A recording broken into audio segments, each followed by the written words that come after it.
के नागरिक बंधुओं, भरत भाई जो मेरे आदरणीय हैं, अग्रज हैं, उनके साथ बैठे हुए श्री अजय भाई, यहाँ के काम में मेरा सहयोग करने वाले सभी सहयोगी मित्रों, मैं बहुत आभारी हूँ आपका कि आप अपना समय निकाल कर यहाँ आए हैं और मैं आपके साथ अपने भारत देश की कुछ समस्याओं के बारे में और उन समस्याओं का कुछ समाधान हो सकता है उसके बारे में कुछ छोटी छोटी लेकिन बहुत गंभीर और महत्वपूर्ण बातें कहने के लिए आया हूँ।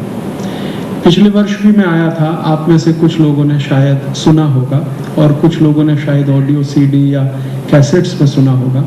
कुछ ऐसी बातें मैं आपसे शेयर करना चाहता हूँ जो भारत देश के बारे में शायद आपको अभी तक सुनने में ना आई हो, पढ़ने में भी ना आई हो और भारत के बारे में कभी विचार करते समय आपके मन में भी ना आया हो। ऐसी कुछ बातें मैं आपसे शेयर करना चाहता हूँ।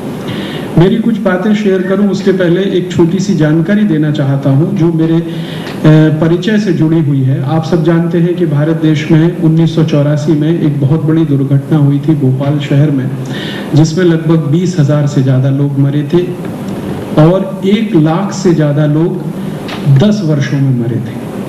20,000 लोग तो एक रात में मरे थे और 1 लाख से ज़्यादा लोग 10 वर्षों में मरे थे 1984 से 1994 के बीच में, और 5 लाख लोग जिंदगी भर के लिए विकलांग हो गए थे, माने जिनका जीवन हमेशा के लिए खत्म हुआ। इतनी बड़ी दुर्घटना पिछले 500 साल में दुनिया में कहीं नहीं हुई, वो हमारे देश में हुई।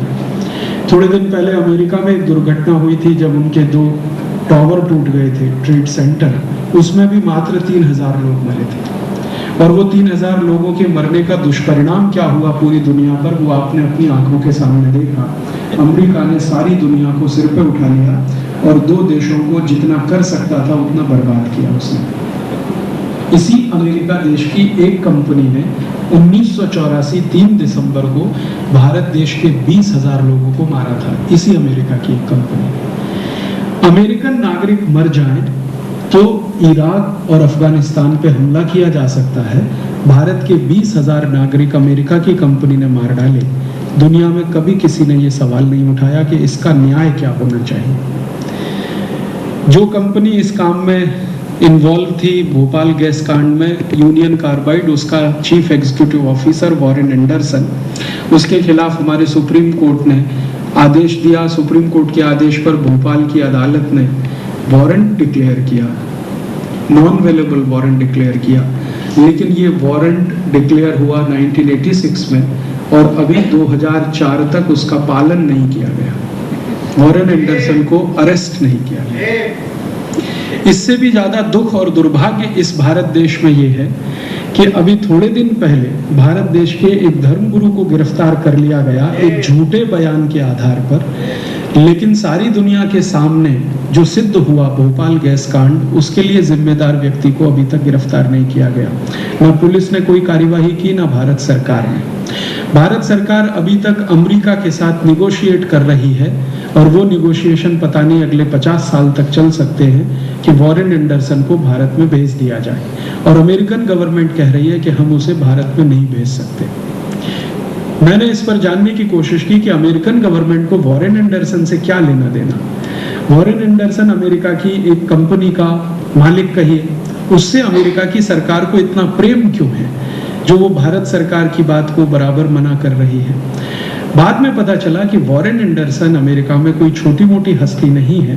दुर्भाग्य और सौभाग्य जो भी मानिए अमेरिका के लोगों का, वहाँ जब चुनाव होता है राष्ट्रपति पद का, उसमें 2 राजनीतिक पार्टियां जब चुनाव लड़ती हैं, डेमोक्रेट्स हैं और रिपब्लिकन्स, इन दोनों ही कंपनियों, इन दोनों ही राजनीतिक पार्टियों को सबसे ज्यादा जो डोनेशन देने वाले लोग हैं उनमें वॉरेन एंडरसन एक है। अमेरिका की कोई सरकार की हिम्मत नहीं है, वो रिपब्लिकन्स की हो या डेमोक्रेट्स की, जो भारत में वॉरेन एंडरसन को सौंप सके और भारत की अदालत उस पर कोई न्याय दे सके। भारत देश के बड़े बड़े सॉलिसिटर्स के साथ इस विषय पर मैंने बात किया है। इवन सोली सोराब जी जैसे लोगों से, दीपांकर भट्टाचार्य, अरुण जेटली, जो अनेक समय पर भारत में बड़े वकीलों में गिने जाते हैं, इन सब से इस विषय पर मैंने बात किया है। तो वो एक ही बात कह के बात को खत्म कर देते हैं। वो ये कहते हैं कि अमेरिका के खिलाफ भारत सरकार की हिम्मत नहीं है, ताकत नहीं है ये एक्शन लेने की, इसलिए कुछ होता नहीं। अन्यथा दुनिया के किसी दूसरे देश में ये हत्याकांड हो गया होता या दुर्घटना हो गई होती तो अब तक उसका चित्र कोई और ही होता। अगर यूनियन कार्बाइड ने ये दुर्घटना फ्रांस में किया होता या जर्मनी में किया होता या डेनमार्क में कर दिया होता या नीदरलैंड में कर दिया होता या ब्रिटेन में कर दिया होता या कोई और देश में कर दिया होता तो उसका चित्र कुछ और ही होता। चूंकि ये दुर्घटना भारत में हुई और भारत की राजनीतिक पार्टियां आप जानते हैं कि कितनी गिरी हुई हैं, कितनी नतमस्तक हैं। अमेरिका के सामने सब जो है हाथ बांधे खड़े रहते हैं, भारत के प्रधानमंत्री से लेकर वित्त मंत्री तक, और इस तरह से बातें करते हैं जैसे अमेरिका का एक्सटेंशन दिल्ली में खुल गया हो। अब तो हमारे प्रधानमंत्री को ये कहने में बिल्कुल शर्म नहीं आती है कि हमें तो अमेरिका की नीतियों पे ही चलना पड़ेगा क्योंकि हम उनसे कर्ज लेते हैं। ये बात भारत के प्रधानमंत्री ने अब कहना शुरू कर दिया है। तो अब हमारे देश की स्थिति तो ऐसी है, और ये बात मुझे बहुत चोट करती रही, बहुत चुभन करती रही कि एक जिम्मेदार नागरिक होने के नाते मैं भारत देश की ऐसी स्थिति को या तो बैठे बैठे बर्दाश्त करता रहूं, देखता रहूं, या इसको बदलने के लिए कुछ प्रयास करूं। बहुत लोग भारत में हैं, मेरे जैसे हैं, लेकिन वो बहुत सिनिसिज्म में फंस गए हैं। वो मानते हैं कि कुछ हो नहीं सकता, कुछ अच्छा नहीं हो सकता, अब जो है वही स्वीकार करना पड़ेगा। लेकिन बहुत लोग ऐसे हैं भारत में जो ये मानते हैं कि नहीं, कुछ करना चाहिए, उसका परिणाम जो मिले मिले, लेकिन हमें प्रयास करना चाहिए। मैं व्यक्तिगत रूप से कर्मण्येवाधिकारस्ते मा फलेषु कदाचन में विश्वास करता हूँ। भगवत गीता में कृष्ण अर्जुन को कह रहे हैं कि तुम कर्म करो और कर्म के लिए प्रयास करो, परिणाम जो निकले उसकी परवाह तुम मत करो। और यही बात को ध्यान में रखकर 1984 में यूनियन कार्बाइड कंपनी के खिलाफ मैंने मेरे विद्यार्थी जीवन में, उस समय मैं एक छोटे से रिसर्च प्रोजेक्ट में काम कर रहा था भारत सरकार के, उस जीवन में तय कर लिया था कि मुझे अब देश के लिए, समाज के लिए कुछ करना है, मेरे व्यक्तिगत जीवन के लिए मैं कुछ नहीं करूँगा। वहाँ से ये यात्रा शुरू हुई। इस यात्रा में 6 वर्ष के बाद थोड़ी सफलता मिली, और वो सफलता इस रूप में मिली कि हमने यूनियन कार्बाइड के खिलाफ भारत के 10,000 से ज़्यादा गाँवों में बॉयकॉट कैंपेन किया था, बहिष्कार अभियान। और वो सब के सब 10,000 गाँव आज भी ऐसे हैं जो यूनियन कार्बाइड की बनाई हुई कोई वस्तु इस्तेमाल नहीं करते। उन 10,000 गाँवों में किसान पहले यूनियन कार्बाइड का बनाया हुआ पेस्टिसाइड इस्तेमाल करते थे, किसानों ने वो पेस्टिसाइड बंद किए, और वहाँ के लोग यूनियन कार्बाइड की बनाई हुई एवर रेडी बैटरी इस्तेमाल करते थे, वो उन्होंने बंद किया। बाद में हम लोगों ने मुंबई के शेयर मार्केट में एक कैंपेन किया था, और मुंबई के शेयर ब्रोकर्स ने हमें बहुत मदद किया। उन्होंने यूनियन कार्बाइड के बहुत सारे शेयर्स जो खरीदे हुए थे वो बेचना शुरू किया और नए शेयर्स खरीदना बंद किया। उससे यूनियन कार्बाइड कंपनी को काफ़ी नुकसान हुआ। और ये सब अभियान चलाते चलाते बहुत सारे धर्म गुरुओं का भी हमें आशीर्वाद मिला, मदद मिली। परिणाम ये हुआ कि एक दिन यूनियन कार्बाइड ने भारत को छोड़ दिया। सरकार ने भारत यूनियन कार्बाइड से नहीं छुड़वाया, लेकिन इस अभियान से जरूर एक आशा पैदा हुई, और जब यूनियन कार्बाइड भारत छोड़ के चला गया। और आप जानते हैं कि बाद में वो यूनियन कार्बाइड कंपनी अमेरिका से भी चला गया। माने अब यूनियन कार्बाइड कंपनी का अमेरिका में भी कोई अस्तित्व नहीं है, और अब उस कंपनी की सारी संपत्ति अमेरिका की कुछ दूसरी कंपनियों के द्वारा टेक ओवर की गई है, और भारत में भी अब उसका कोई अस्तित्व नहीं। ये सब काम करते करते मेरे मन में बहुत सारे प्रश्नों का निर्माण हुआ था। उनका समाधान ढूंढने के लिए मैंने कुछ अभ्यास करना शुरू किया था, अध्ययन करना शुरू किया था। और वो अध्ययन करना ये शुरू किया कि आखिरकार ये यूनियन कार्बाइड कंपनी आई कैसे भारत में। तो पता चला कि एक मेमोरेंडम ऑफ अंडरस्टैंडिंग साइन हुआ भारत सरकार और कंपनी के बीच में। तो उस एमओयू में क्या लिखा गया, वो सब दस्तावेज जब मैंने देखे तो मुझे पता चला कि इसमें तो बहुत बड़ा घोटाला हुआ, क्योंकि एमओयू में जो कुछ लिखा गया वो कुछ भी यूनियन कार्बाइड ने भारत में कभी किया नहीं, और जो एमओयू में नहीं लिखा गया वही सब कुछ आकर उन्होंने भारत में किया। तो मैंने इस बात को भारत सरकार के एक उद्योग मंत्री के सामने कहा था कि जो एमओयू आपने लिखा, साइन किया है कंपनी के साथ, अगर कंपनी उसको फॉलो नहीं कर रही है तो आपने उसके खिलाफ कोई केस क्यों नहीं किया, और उसके खिलाफ कोई काम क्यों नहीं किया, एक्शन क्यों नहीं लिया। तो वो इंडस्ट्री मिनिस्टर आज भी भारत सरकार में दुर्भाग्य से मिनिस्टर हैं, उन्होंने मुझे बहुत मजाकिया हंसते हुए ये कहा था कि ये ऐसी बहुत सारी कंपनियां भारत में हैं जो एमओयू साइन करते समय कुछ कहती हैं और उसके ठीक उल्टा करती हैं, लेकिन भारत सरकार उनके खिलाफ कभी कोई कार्यवाही नहीं करती। उसका कारण है कि उसमें पैसे का लेन देन होता है, और ये पैसे का लेन देन कितने बड़े पैमाने पर हो सकता है ये जानने की जब मैंने कोशिश की तो पता चला कि सिर्फ यूनियन कार्बाइड वाले केस में 480 करोड़ रुपए का लेन देन हुआ, सिर्फ एक कंपनी के केस में। फिर मुझे लगने लगा कि अगर एक कंपनी में 480 करोड़ का लेन देन हुआ तो ऐसी भारत में सैकड़ों कंपनियां हैं, उसमें कितना हुआ होगा। ऐसे ऐसे विषय में मैं आगे उतरता गया। बाद में मुझे एक ऐसे सज्जन, एक ऐसे सत्पुरुष के साथ परिचय हो गया जो बहुत बड़े इतिहासकार हैं और भारत पर बहुत उन्होंने अभ्यास किया है। 40 वर्षों तक भारतीय इतिहास का अध्ययन करते रहे हैं। उनको धर्मपाल जी के नाम से पूरा भारत देश जानता है, बहुत नोटेड हिस्टोरियन है। एक बार जब मैं उनसे ये बात करता था तो उन्होंने कहा कि देखो ये जो यूनियन कार्बाइड का प्रॉब्लम है ये कोई नया नहीं है, ऐसा भारत में पहले भी कई बार हुआ है। जब हमारे देश की कुछ सरकारों ने विदेशी कंपनियों के साथ एमओयू साइन किए थे तो मैंने कहा ये कब हुआ? उन्होंने कहा 400 साल पहले हुआ था, जब इस देश में जहांगीर नाम का एक राजा था, उसने ईस्ट इंडिया कंपनी के साथ एक एमओयू साइन किया था। मैंने कहा मुझे वो उसकी कॉपी देखनी है कि वो जहांगीर ने ईस्ट इंडिया कंपनी के साथ जो एमओयू साइन किया, तो उन्होंने कहा उसकी कॉपी तो भारत में नहीं मिलेगी, लंदन में मिल सकती है। उस कॉपी को ढूंढने के लिए मैं लंदन तक पहुंचा और मुझे सफलता मिली। लंदन में हाउस ऑफ कॉमन्स है, आप जानते हैं, अंग्रेजों की लोकसभा, उनकी एक बहुत बड़ी लाइब्रेरी है। उस लाइब्रेरी से मुझे ईस्ट इंडिया कंपनी और जहांगीर के बीच जो एमओयू साइन हुआ था उसकी कॉपी मिल गई। वहां पर कॉपी 2 भाषाओं में उपलब्ध है, एक तो फारसी में लिखी हुई है और दूसरा अंग्रेजी में लिखी हुई है। अंग्रेजी कॉपी जब मैंने देखी तब मुझे अंदाजा हुआ कि जहांगीर ने तो पूरे भारत को लूटने की खुली छूट दे दिया था ईस्ट इंडिया कंपनी को, सिर्फ एमओयू साइन हुआ।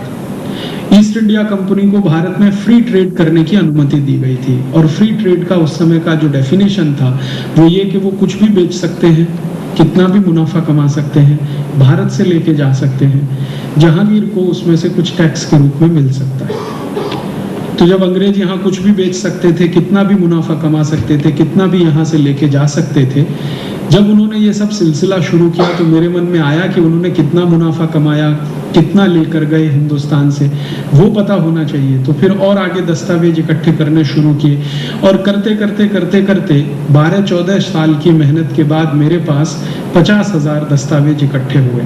50,000 डॉक्यूमेंट्स मैंने house of Commons library London से, इंडिया ऑफिस लाइब्रेरी लंदन से इकट्ठे करके भारत के बारे में थोड़ा जानना समझना शुरू किया। बाद में पता चला कि जो ईस्ट इंडिया कंपनी के साथ एमओयू साइन हुआ था, ऐसे कुछ एमओयू कुछ फ्रेंच कंपनियों के साथ भी हुए थे ईस्ट इंडिया कंपनी के पहले। फिर पता चला कि फ्रेंच कंपनियों से पहले भारत के राजाओं ने कुछ पोर्चुगीज कंपनियों के साथ भी एमओयू साइन किए थे। भारत में 1498 में 20 मई को एक राजा ने एक पोर्चुगीज कंपनी के साथ एमओयू साइन किया था, और वो पोर्चुगीज कंपनी का भारत में जो प्रतिनिधि था उसका नाम था वास्को डी गामा। उस वास्को डी गामा के साथ केरल, आप जानते हैं, पहले केरल मलाबार के नाम से जाना जाता था। मलाबार में एक राजा होता था जिसका नाम था झामोरिन, कालीकट उसकी राजधानी था। तो उसने 1498 20 मई को वास्को डी गामा के साथ एक एमओयू साइन किया था, और परिणाम ये हुआ, उस एमओयू ने वास्को डी गामा को पूरे कालीकट को लूटने का अधिकार दिया था। और वास्को डी गामा ने कालीकट से लूट कर जितना सोना ले गया था उसका वर्णन पोर्चुगीज डॉक्यूमेंट्स बताते हैं, जो मैंने लिस्बन से लिए, वहां के आर्काइव से।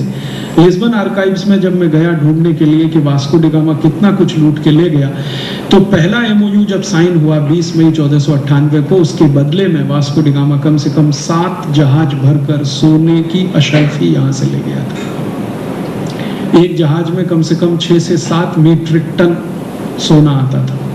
ऐसे 7 जहाज भरकर लेके गया था, और सिर्फ एक ही एरिया से जिसको मलाबार कहते हैं। पूरे भारत देश की कल्पना नहीं कर सकते, एक एरिया से वो लेके गया। फिर दूसरी बार अगेन वास्को डी गामा आया, फिर एक और MOU साइन किया, फिर उसके बाद वो कुछ लेके गया।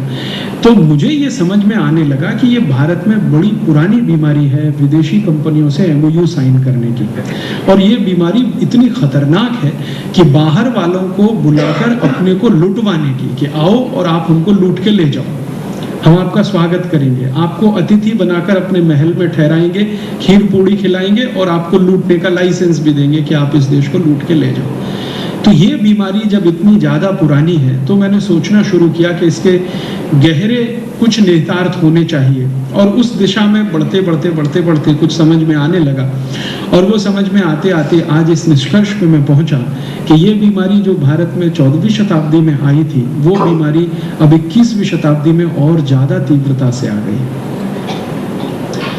14वीं शताब्दी में तो एक दो राजा थे और एक दो विदेशी कंपनियां थी जिनके साथ MOU साइन होते थे। अब 21वीं शताब्दी के भारत के जो राजा हैं वो तो हजारों अमेरिकन यूरोपियन कंपनियों के साथ MOU साइन कर रहे हैं, और हवाई जहाज में उड़ कर जा रहे हैं उनको बुलाने के लिए कि आप आइए, हमने भारत के सारे दरवाजे खोल दिए हैं, जो कुछ लूटना चाहते हैं लूट के ले जाइए, जो कुछ हमारे पास बच गया है पिछले 500 साल में लूटने के बाद वो आप ले जाइए।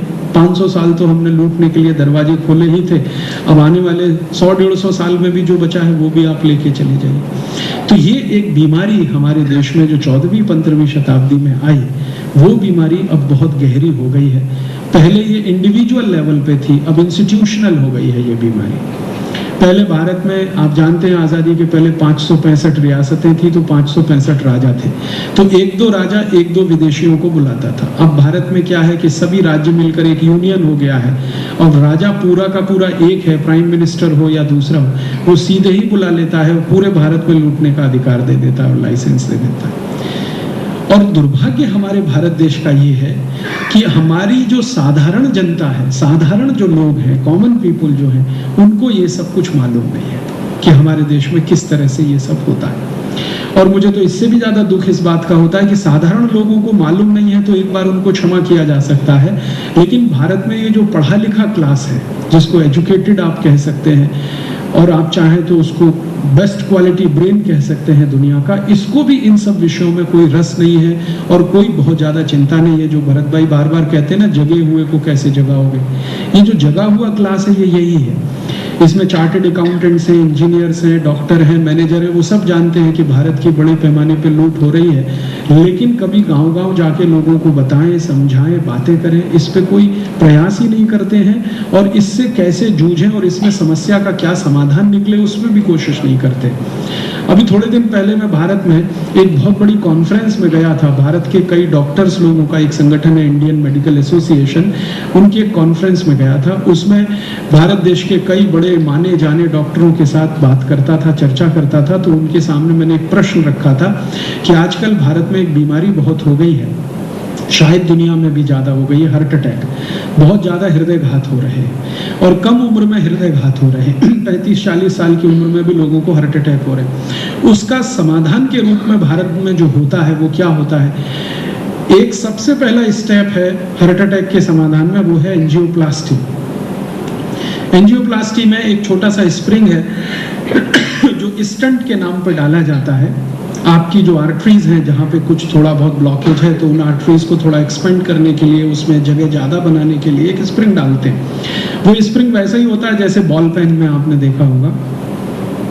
वो स्प्रिंग बनाने का खर्चा मात्र 3-3.25 रुपए आता है, और भारत में वो 35,000 से लेकर 1 लाख रुपए के बीच में बेचा जाता है।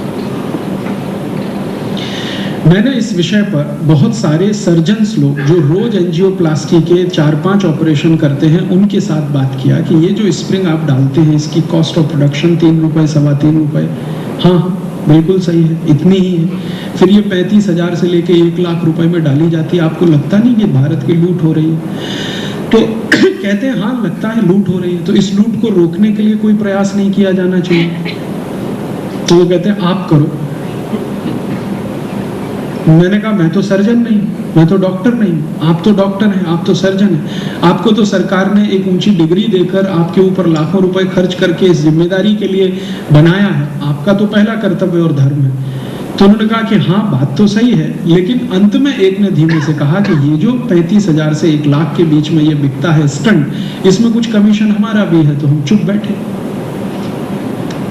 ये बात जब मैंने भारत के राष्ट्रपति महोदय तक पहुंचाई, जिनका नाम है डॉक्टर अब्दुल कलाम, और मैंने उनसे कहा कि आप तो DRDO में बड़े पद पर काम कर चुके हैं और आप इस देश के बहुत सिंसियर साइंटिस्ट में माने जाते हैं, जो सच में बहुत सिंसियर हैं, सिर्फ अपने लिए नहीं सोचते और के लिए भी सोचते हैं, आप इसमें कुछ प्रयास कराइए। तब उन्होंने एक लंबा पत्र मुझे भेज दिया और कहा कि मैंने DRDO में रहते हुए प्रयास किया था और ये जो स्टंट भारत में बाहर से आता है, अमेरिका से बेसिकली आता है, 35,000 से 1 लाख रुपए के बीच में, इसको डॉक्टर अब्दुल कलाम के प्रयासों से 10 रुपए में तैयार किया गया था। लेकिन भारत सरकार ने उस समय डॉक्टर कलाम का साथ नहीं दिया, अमेरिकी कंपनी का साथ दिया, तो आज तक वो योजना कार्यान्वित नहीं हो पाई। ये डॉक्टर अब्दुल कलाम ने मुझे लिख के भेजा। तो मैंने कहा जिस समय आप साइंटिस्ट थे तब भारत सरकार ने आपको मदद नहीं किया, ठीक है, समझ में आता। अब तो आप भारत सरकार के मुखिया हैं, अब तो आप प्रेसिडेंट हैं, अब तो आपके लिए बहुत आसान है ये सब करना। तो उन्होंने कहा अब और मुश्किल है, पहले ज्यादा आसान था, अब और मुश्किल है। अब क्या है, अब मैं प्रोटोकॉल से इतना घिरा हुआ हूं चारों तरफ से कि अब तो मेरी जिंदगी की सारी आजादी खत्म हो गई। और उन्होंने दुख से कहा कि अगर मेरी बहन राष्ट्रपति भवन में मुझे राखी बांधने के लिए आए तो उसके लिए होम सेक्रेटरी से परमिशन लेना पड़ता है, होम मिनिस्ट्री से परमिशन लेना पड़ता है। अगर होम मिनिस्ट्री को मेरी बहन पर डाउट हो जाए तो वो परमिशन भी नहीं देता है और वो बिना राखी बांधे चली जाती है। उन्होंने कहा कि अब तो मैं बिल्कुल कुछ नहीं कर सकता, पहले तो थोड़ा बहुत कर सकता था, अब तो कुछ नहीं कर सकता। मैंने कहा आप कम से कम सरकार को सजेशन दे सकते हैं, सुझाव दे सकते हैं। तो उन्होंने कहा मैंने तो ऐसे ऐसे सुझाव सरकार को दिए हैं जिनको सरकार ने फाड़ कर रद्दी की टोकरी में फेंक दिया है। आप जानते हैं डॉक्टर अब्दुल कलाम ने एक बहुत सीरियस सजेशन दिया था कि भारत की राजनीतिक पार्टियों के ऊपर इस बात की पाबंदी होनी चाहिए कि वो क्रिमिनल्स को टिकट ना दें। और आप जानते हैं इस पर सुप्रीम कोर्ट का जजमेंट था। सुप्रीम कोर्ट ने जजमेंट दिया था कि भारत में कोई भी क्रिमिनल को राजनीतिक पार्टी अगर टिकट दे तो उस राजनीतिक पार्टी की मान्यता रद्द होनी चाहिए। सुप्रीम कोर्ट के इस जजमेंट को भारत की सरकार लागू करने के मन में नहीं थी और भारत सरकार ने उलट कर कहा कि सुप्रीम कोर्ट कौन होता है हमको ये कहने वाला, हम संसद में कानून पलट देंगे। तो सुप्रीम कोर्ट का ये जजमेंट पलटने के लिए भारत के घोटालेबाज नेताओं ने, भ्रष्ट नेताओं ने, हरामखोर नेताओं ने एक साथ मिलकर एक ऐसा कानून बना दिया जिससे सुप्रीम कोर्ट का ये जजमेंट ही निष्प्रभावी हो गया और वो आज तक लागू नहीं हुआ। डॉक्टर कलाम को इसका बहुत धक्का लगा है और आज तक वो उस धक्के से उबर नहीं पाए। उन्होंने कहा कि मैंने तो एक कोशिश की थी भारत के हित में कुछ अच्छा हो जाए, लेकिन ये राजनीतिक पार्टियों का ऐसा समूह जो यहाँ बैठ गया है ये तो कुछ करने नहीं देता है। और उन्होंने व्यक्तिगत बातचीत में ये स्वीकार किया है कि अब भारत में कुछ अच्छा होगा तो जमीन से कोई रिवॉल्यूशन हो तो संभव है, दिल्ली बैठकर कुछ नहीं हो सकता। वो भी इस निष्कर्ष पर पहुंच चुके हैं।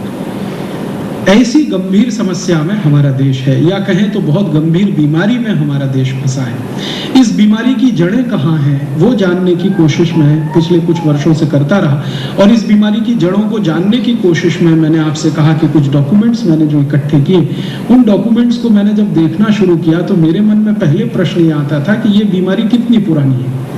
50 साल पुरानी है, 100 साल पुरानी है, 150 साल पुरानी है। उदाहरण के लिए करप्शन का एक बहुत बड़ा प्रॉब्लम है हमारे देश में। ये करप्शन कितना पुराना है, 50 साल, 100 साल, 150 साल, 200 साल, 500 साल, 1000 साल।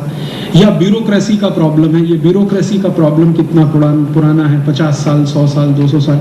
ये सब प्रश्न मेरे मन में आते थे और इन प्रश्नों को समझने के लिए फिर मैं ये प्रश्न मन में आते थे कि ये गरीबी बेरोजगारी का प्रश्न है, ये कितनी पुरानी है भारत की समस्या।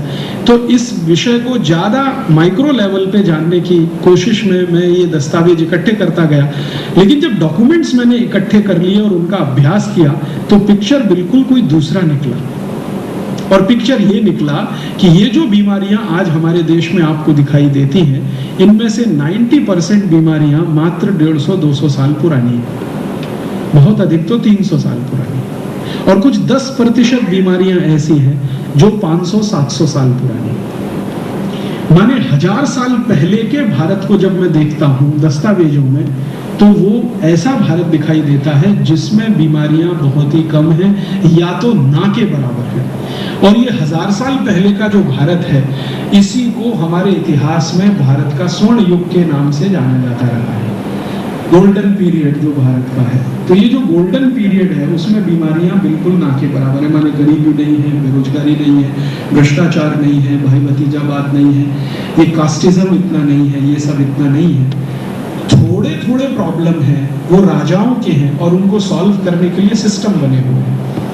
लेकिन ये बीमारियां ज्यादा शुरू हुई हैं 10वीं-11वीं शताब्दी से।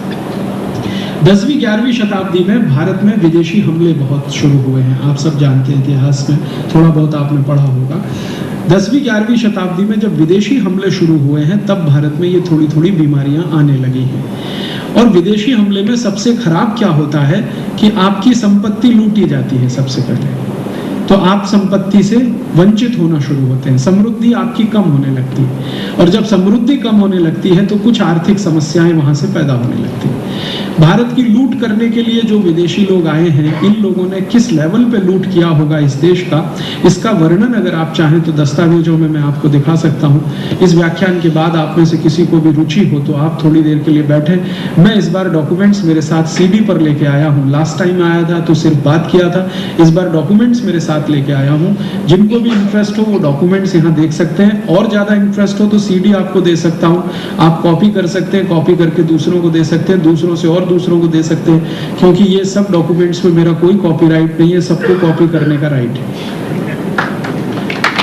मैंने ये डॉक्यूमेंट्स मेरे लिए इकट्ठे नहीं किए हैं, देश के लिए इकट्ठे किए। ये अलग बात है कि इकट्ठा करने में मैंने थोड़ी मेहनत की है, लेकिन जब आ गए हैं तो ये देश की संपत्ति मानता हूँ, ये मेरी संपत्ति नहीं है, क्योंकि इन दस्तावेजों को इकट्ठा करने में भारतवासियों ने बड़ी मदद की है मेरी। खासकर लंदन में रहने वाले जो भारतवासी हैं उनकी बिना मदद के ये मैं नहीं ला सकता। आप जानते हैं मेरे जैसे आदमी का हाउस ऑफ कॉमन्स में प्रवेश कैसे हो सकता है, आप जरा सोचिए। और हाउस ऑफ कॉमन्स की लाइब्रेरी से क्लासिफाइड डॉक्यूमेंट्स लाना जो बहुत सेंसिटिव कहलाते हैं, वो तो ऐसे भारतवासियों की मदद से संभव हुआ है जो लंदन में रहते हैं और बहुत देशभक्ति से भरे हुए हैं। और वो कहते हैं मुझे कि हम खून के आंसू रोते हैं यहाँ लंदन में बैठकर, कभी भी दिल में जब देश का ख्याल आता है तो खून के आंसू रोते हैं। अभी हमें खुशी इस बात की है, संतोष इस बात का है कि तुम्हारे जैसे एक जवान आदमी ने ये काम करना तो स्वीकार किया, शुरू करना तो वो मदद किया, तो उनकी मदद से ये सब आए। और इसमें ऐसे लोगों ने मदद किया जो भारतवासी हैं और पार्लियामेंट में MP हैं। आप जानते हैं कई बार उनका नाम लेके मैं नहीं कहना चाहता क्योंकि उनको तकलीफ हो सकती है, लेकिन आप काफी समझदार व्यक्ति हैं। ऐसे कई भारतवासी हैं जो ब्रिटिश पार्लियामेंट में MP हैं, खासकर हाउस ऑफ लॉर्ड्स में हैं। तो उन सब की मदद से ये दस्तावेज इकट्ठे हुए तो अभ्यास किया तो पता चला 10वीं-11वीं शताब्दी में भारत की जब लूट शुरू हुई विदेशियों के द्वारा, तो ये लूट बहुत छोटे पैमाने पर नहीं है, बहुत बड़े पैमाने पर है। कम से कम जो लुटेरे यहाँ आए और जो कुछ संपत्ति लेकर गए उनका वर्णन अगर इकट्ठा किया जाए और उन सब वर्णनों के आधार पर जो लूटा हुआ माल इकट्ठा कर लिया जाए तो सोना ही इतना निकलता है कि भारत के एक एक गांव की सड़क सोने से बन सकती है आज। इतना सोना लूट कर बोले गए। जैसे उदाहरण के लिए मोहम्मद बिन कासिम गुजरात आता है और अकेले गुजरात में 3 महीने के अंदर 22 मीट्रिक टन सोना लूट के लेके जाता है, सिर्फ 3 महीने के अंदर। मोहम्मद बिन कासिम सिर्फ 3 महीने। फिर उसके बाद सोमनाथ के मंदिर की कहानी तो आप सब जानते हैं, 10वीं और 11वीं शताब्दी के बीच में। और आप जानते हैं कि सोमनाथ मंदिर एक बार नहीं 17 बार लूटा है, हर साल लूटा है। और एक एक साल में जो संपत्ति वहां से गई है उस संपत्ति को 17 साल लगातार जोड़ दिया जाए तो सौराष्ट्र के एक एक गांव की सड़क सोने से बन जाए, इतना लूटा है सोमनाथ के मंदिर को। और सोमनाथ के मंदिर को लूटने वाला महमूद गजनबी अपनी लिखी हुई एक छोटी सी डायरी में जो फारसी भाषा में उपलब्ध है, जिसका हमने हिंदी और अंग्रेजी भाषांतर कराया है, उसमें वो कह रहा है कि मैं अगर 50 साल भी जिंदा रहूं तो इस एक मंदिर को ही लूटने के लिए समय काफी नहीं पड़ेगा। आप जानते हैं कि वो एक बार नहीं 2 बार आया, 2 बार नहीं 3 बार आया, 3 बार नहीं 17 बार आया, 18वीं बार मर गया, नहीं तो फिर आने वाला था। तो वो कह रहा है कि अगर मैं 50 साल और जिंदा रहूं तो इस एक मंदिर को लूटने के लिए समय कम पड़ेगा। माने उस एक ही मंदिर में इतनी संपत्ति है जिसको लूटने के लिए किसी एक व्यक्ति को 17 बार आना पड़ता है। और ये सोमनाथ का मंदिर तो एक कहानी है। ऐसे हिंदुस्तान में हजारों मंदिर हैं, मठ हैं जो लूटे गए हैं, जिनकी संपत्ति भारत से बाहर गई है। और ये कहानी शुरू होती है 10वीं-11वीं शताब्दी से और ये अंत होती है 15 अगस्त 1947 को। इस पूरे पीरियड में जो भारत की लूट हुई है, उनमें जो मुख्य लुटेरे भारत में आए हैं, दुर्भाग्य से उन सबको भारत के इतिहास में हीरोज के रूप में पढ़ाया जा रहा है। हमारे देश के इतिहास में वो सब ग्रेट हीरोज के नाम से पढ़ाए जाते हैं। उदाहरण के लिए झामोरीन के राज्य को लूटने वाला वास्को डी गामा भारत के इतिहास में महान नाविक था, बहुत बहादुर था, ऐसा पढ़ाया जाता है। और वास्को डी गामा के बारे में जो दस्तावेज मुझे मिले वो ये बताते हैं कि ना तो वास्को डी गामा नाविक था, ना ही बहादुर था। वो लिस्बन की गलियों में घूमने वाला टपोरी था।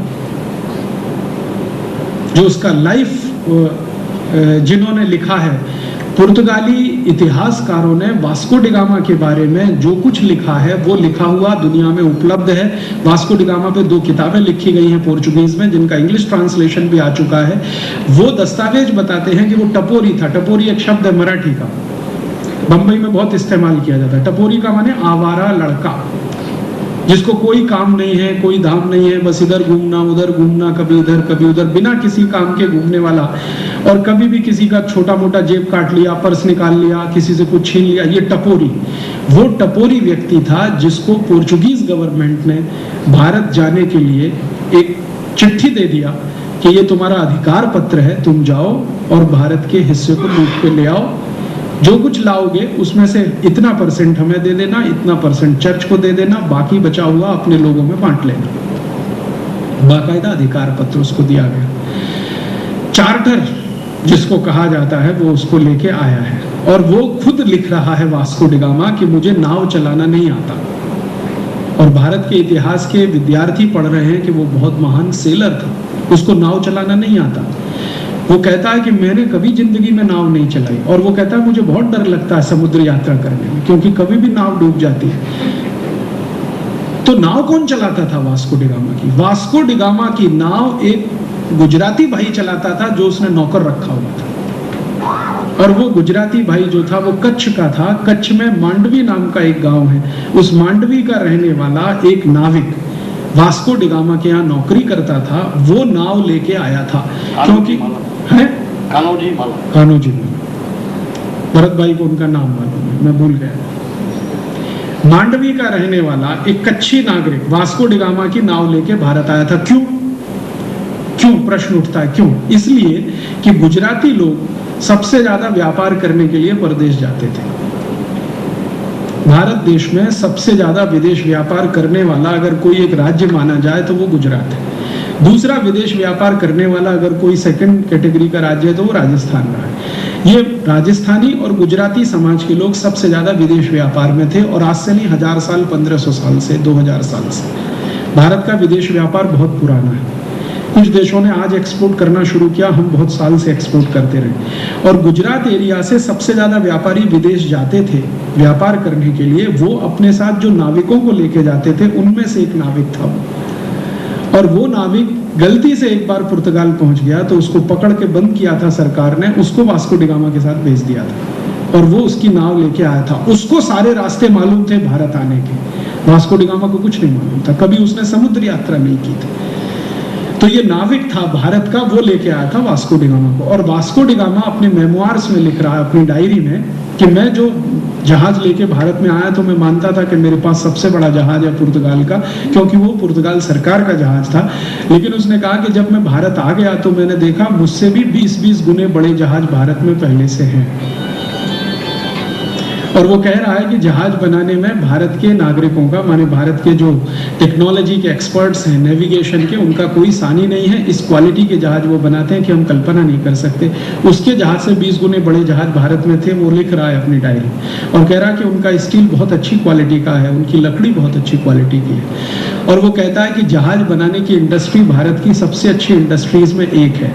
और आप जानते हैं कि ये कच्छ में कई गांव हैं जहां जहाज बनाने का काम होता रहा है। और सिर्फ कच्छ में ही नहीं, भारत के कोस्टल बेल्ट के जितने भी बड़े गांव हैं सभी में जहाज बनाने का काम बड़े पैमाने पे होता रहा है। और ये आज का नहीं है, 1000, 1200, 1500 साल पहले का है। तो वो कहता है कि मैं तो यहाँ आ गया इसकी वजह से, माने वो गुजराती नागरिक उसको ले आया और लूट के जो ले गया है। वास्को डी गामा भी एक बार नहीं आया भारत में, बार बार आया है और बार बार यहाँ से लूट के ले गया।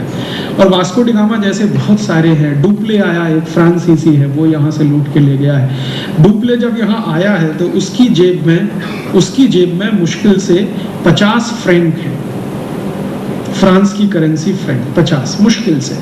और जब वो यहाँ से गया है तो उसने काउंट किया है, उसके पास सोने के रूप में, चांदी के रूप में, हीरे जवाहरात के रूप में कम से कम 10 लाख फ्रैंक की संपत्ति है जब वो यहाँ से गया। एक डुप्ले। और डुप्ले जैसे भारत में 50 से ज्यादा फ्रेंच ऑफिसर्स आए हैं और वो लूट के ले गए हैं इस देश को। ये फ्रांसीसियों की लूटमारी जब बंद हुई है उसके बाद वो ये अंग्रेजों की लूटमारी शुरू हुई है इस देश में, पुर्तगालियों की, फिर फ्रांसीसियों की, फिर अंग्रेजों की। और अंग्रेजों की लूटमारी करने वाले जो बड़े अंग्रेज अधिकारी इस देश में आए जिन्होंने सबसे ज्यादा इस देश को लूटा, उसमें है रॉबर्ट क्लाइव। और रॉबर्ट क्लाइव का बयान मेरे पास है, 3.5 घंटे का उसका स्टेटमेंट है जो ब्रिटिश पार्लियामेंट के सामने उसने दिया है। जब वो यहाँ आया है तो ईस्ट इंडिया कंपनी के क्लर्क की हैसियत से आया है और क्लर्क की हैसियत से उसकी साल की पगार 50 ब्रिटिश पाउंड की है। साल की पगार 50 ब्रिटिश पाउंड की है। और साल की पगार 50 पाउंड की क्लर्क की हैसियत से जब यहाँ आता है रॉबर्ट क्लाइव, तो बाद में उस रॉबर्ट क्लाइव को जिम्मेदारी दी गई है अंग्रेज सेना के सेनापति की। और सेनापति की जिम्मेदारी के बाद वो सिराजुद्दौला के साथ युद्ध लड़ता है। युद्ध में धोखा होता है सिराजुद्दौला को, मीर जाफर से दोस्ती करके वो सिराजुद्दौला के खिलाफ भड़काता है और सिराजुद्दौला की हत्या कराता है। और उसके बाद जो बंगाल का नवाब बनकर इंग्लैंड जाता है और उस इंग्लैंड की पार्लियामेंट में 3.5 घंटे का भाषण देता है और उससे पूछा जाता है कि तुमने भारत से क्या क्या लाया है, तो वो कहता है कि मैं भारत से जो संपत्ति लाया हूँ वो कम से कम 1 करोड़ ब्रिटिश पाउंड के बराबर है। पहली बार जब वो गया है।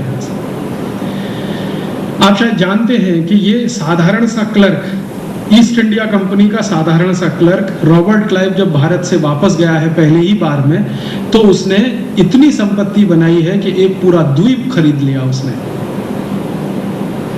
पूरा का पूरा द्वीप। और इतनी संपत्ति वो यहाँ से लेके गया कि उसने उसका म्यूजियम बनाया। और क्लाइव का म्यूजियम आज भी है, आप चाहें तो कभी जाके देख आइए, मैं देख आया हूँ।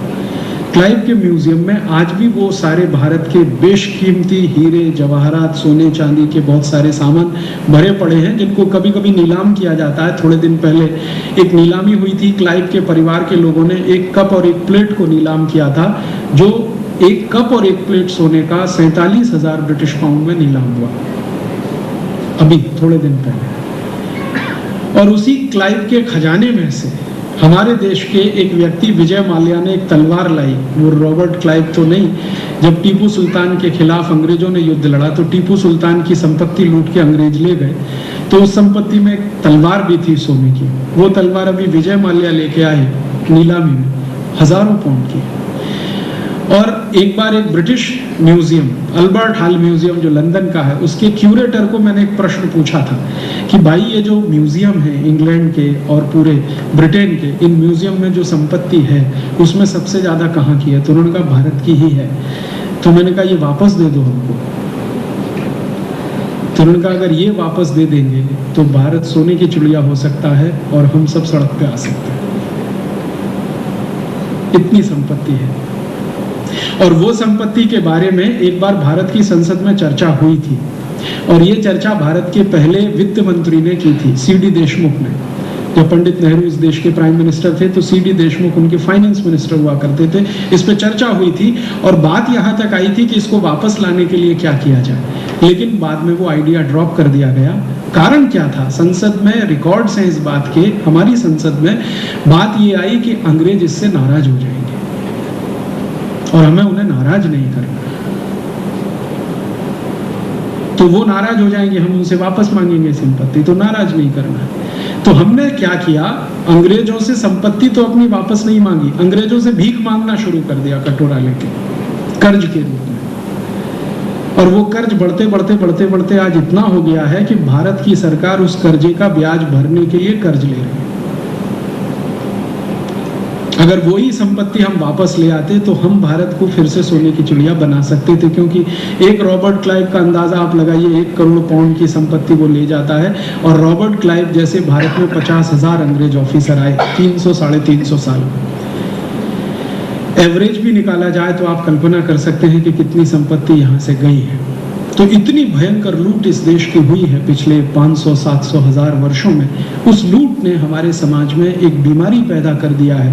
वो बीमारी है गरीबी का, भूखमरी का, बेरोजगारी का। क्योंकि जब समाज बहुत बड़े पैमाने पर लूटा जाता है तो उसकी समृद्धि में कमी आती है, और समाज की समृद्धि में कमी आती है तो उसके उद्योग, उसका व्यापार, उसकी सारी व्यवस्थाएं गड़बड़ाना शुरू हो जाती है। इसको आप ऐसे समझने की कोशिश करिए, आपके घर को कोई लगातार लूटे तो थोड़े दिन में आपका घर नहीं रहने वाला है।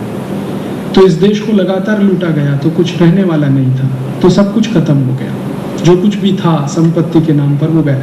और ये संपत्ति जो हमारी चली गई लूट में, ये आई कहां से हमारे पास? इस पर मैंने थोड़ा अभ्यास करना शुरू किया कि इतना सोना, चांदी, हीरे, जवाहरात भारत में तो होते नहीं। भारत में तो सोना पैदा करने का काम कभी हुआ नहीं। अभी थोड़े दिन पहले कर्नाटक में एक खदान मिली सोने की कोलार में, वो भी थोड़े दिन में बंद हो गई। वहां अब सोना वहां भी नहीं है। चांदी भी भारत में बहुत नहीं आती है। जमीन के नीचे न ज्यादा सोना है न ज्यादा चांदी है। हीरे जवाहरात की खदानें भी बहुत थोड़े एरिया में है। मध्य प्रदेश में पन्ना नाम का एक जिला है, वहां पे थोड़ा बहुत हीरा निकलता है, अन्यथा तो ज्यादा नहीं है। दुनिया में सबसे ज्यादा सोना, चांदी, हीरा, जवाहरात तो ये अफ्रीकी देशों के पास है। या तो थोड़ा बहुत है तो लैटिन अमेरिकी देशों के पास है, या थोड़ा बहुत है तो एशियाई देशों के पास। हमारे पास तो है नहीं जमीन के नीचे। तो इतना सोना चांदी हमारे पास आया कहाँ से, जो विदेशी इतना सब लूट के ले गए? तो पता चला कि क्या हम भी कभी किसी को लूटने गए थे? मेरे मन में एक बार ये प्रश्न आ गया स्वाभाविक रूप से कि ये विदेशी हमको लूटने आए, क्या हम भी कभी लूटने तो नहीं चले गए किसी को? हमारे यहाँ बड़े बड़े महान राजा हुए, सम्राट अशोक हुआ, शायद कहीं गया हो, किसी को लूट के लाया हो। या रामचंद्र जी कभी चले गए हो चक्रवर्ती सम्राट बनने के लिए, दूसरों को लूट के लाने के लिए। या कभी कृष्ण चले गए हो दूसरों को लूट के लाने के लिए। हो सकता है भारत में कभी ऐसा हो गया हो कभी। तो इस विषय पर जब मैंने दस्तावेज ढूंढना शुरू किया तो आज तक 12-15 साल की मेहनत तो मैं कर चुका हूँ, एक भी ऐसा दस्तावेज नहीं मिला जब भारत का कोई राजा किसी पड़ोसी को लूटने के लिए कभी गया हो। हाँ, दस्तावेज इस बात के जरूर मिले हैं कि भारत के बहुत सारे राजा पड़ोसियों को संदेश देने चले गए, धर्म की बात कहने गए, संस्कृति की बात कहने गए, सभ्यता की बात कहने गए, प्रेम मोहब्बत शांति की बात कहने गए, लेकिन लूटने के लिए तो भारत का कोई राजा आज तक गया नहीं। ये दस्तावेज तो दुनिया भर में कहीं नहीं है। गए ही नहीं तो दस्तावेज कहाँ से आएंगे? तो फिर मैंने सोचा कि फिर ये आया कहाँ से हमारे समाज में इतना धन, इतनी संपत्ति, इतना वैभव? क्योंकि कोई समाज मंदिर सोने के बनाना शुरू करे तो ये तो तभी संभव है जब उस समाज में सरप्लस सोना हो। हमारे भारत में आपने सुना है सोने के मंदिर हैं। स्वर्ण मंदिर अमृतसर का तो शायद आपने देखा भी होगा। अमृतसर का स्वर्ण मंदिर तो एक है, ऐसे 1000 से ज्यादा मंदिर आज भी हैं जहां किवाड़ सोने के हैं, दीवारों में चांदी जड़ी हुई है, हीरे जवाहरात आज भी लगे हुए हैं, इतनी लूट के बाद भी बचा हुआ है। तो कोई समाज सोने के मंदिर कब बनाएगा? जब समाज में इतना ज्यादा सोना हो जो जरूरत से बहुत अधिक हो। खुद इस्तेमाल करते करते हम परेशान हो जाएं, बच जाए तो सोने का फिर मंदिर बनेगा। तो इतना ज्यादा सोना हमारे समाज में कैसे आया, सोने की चिड़िया नाम कैसे पड़ा इस देश का? इस विषय पर जब मैंने खोजना शुरू किया तो पता चला कि ये सारा का सारा सोना हमने ट्रेड करके कमाया, हमने किसी से लूट कर नहीं लाया। व्यापार किया हमने, उद्योग चलाए। और एक महत्व की बात कि भारत ने जब ये व्यापार किया दूसरे देशों से, तो व्यापार किया, किन चीजों का व्यापार किया? तो अब तक हमने सुना है, बात भी हम करते रहे हैं कि कुछ हमारे मसाले हम बेचने के लिए जाते थे, स्पाइसेस, ये हमने सुना है, शायद इतिहास में पढ़ा भी है। मेरे मन में ये संतोष नहीं होता था कि खाली मसाले बेच के सोना कमा के लाते थे। ये कैसे हो गया? क्योंकि मसाले का व्यापार इतना बड़ा दुनिया में कब से होने लगा? मसाला खाना अरब देशों ने थोड़ा, अरब देशों की जो जनता है वो थोड़े मसाले खाती है, और थोड़ा बहुत लैटिन अमेरिका में, वो भी बहुत थोड़ा इलाका। यूरोप में तो कोई मसाला वसाला नहीं खाता। तो क्या इतना मसाला हमने बेच लिया कि इसमें से सोना, चांदी, हीरे जवाहरात इकट्ठे हो गए सारे?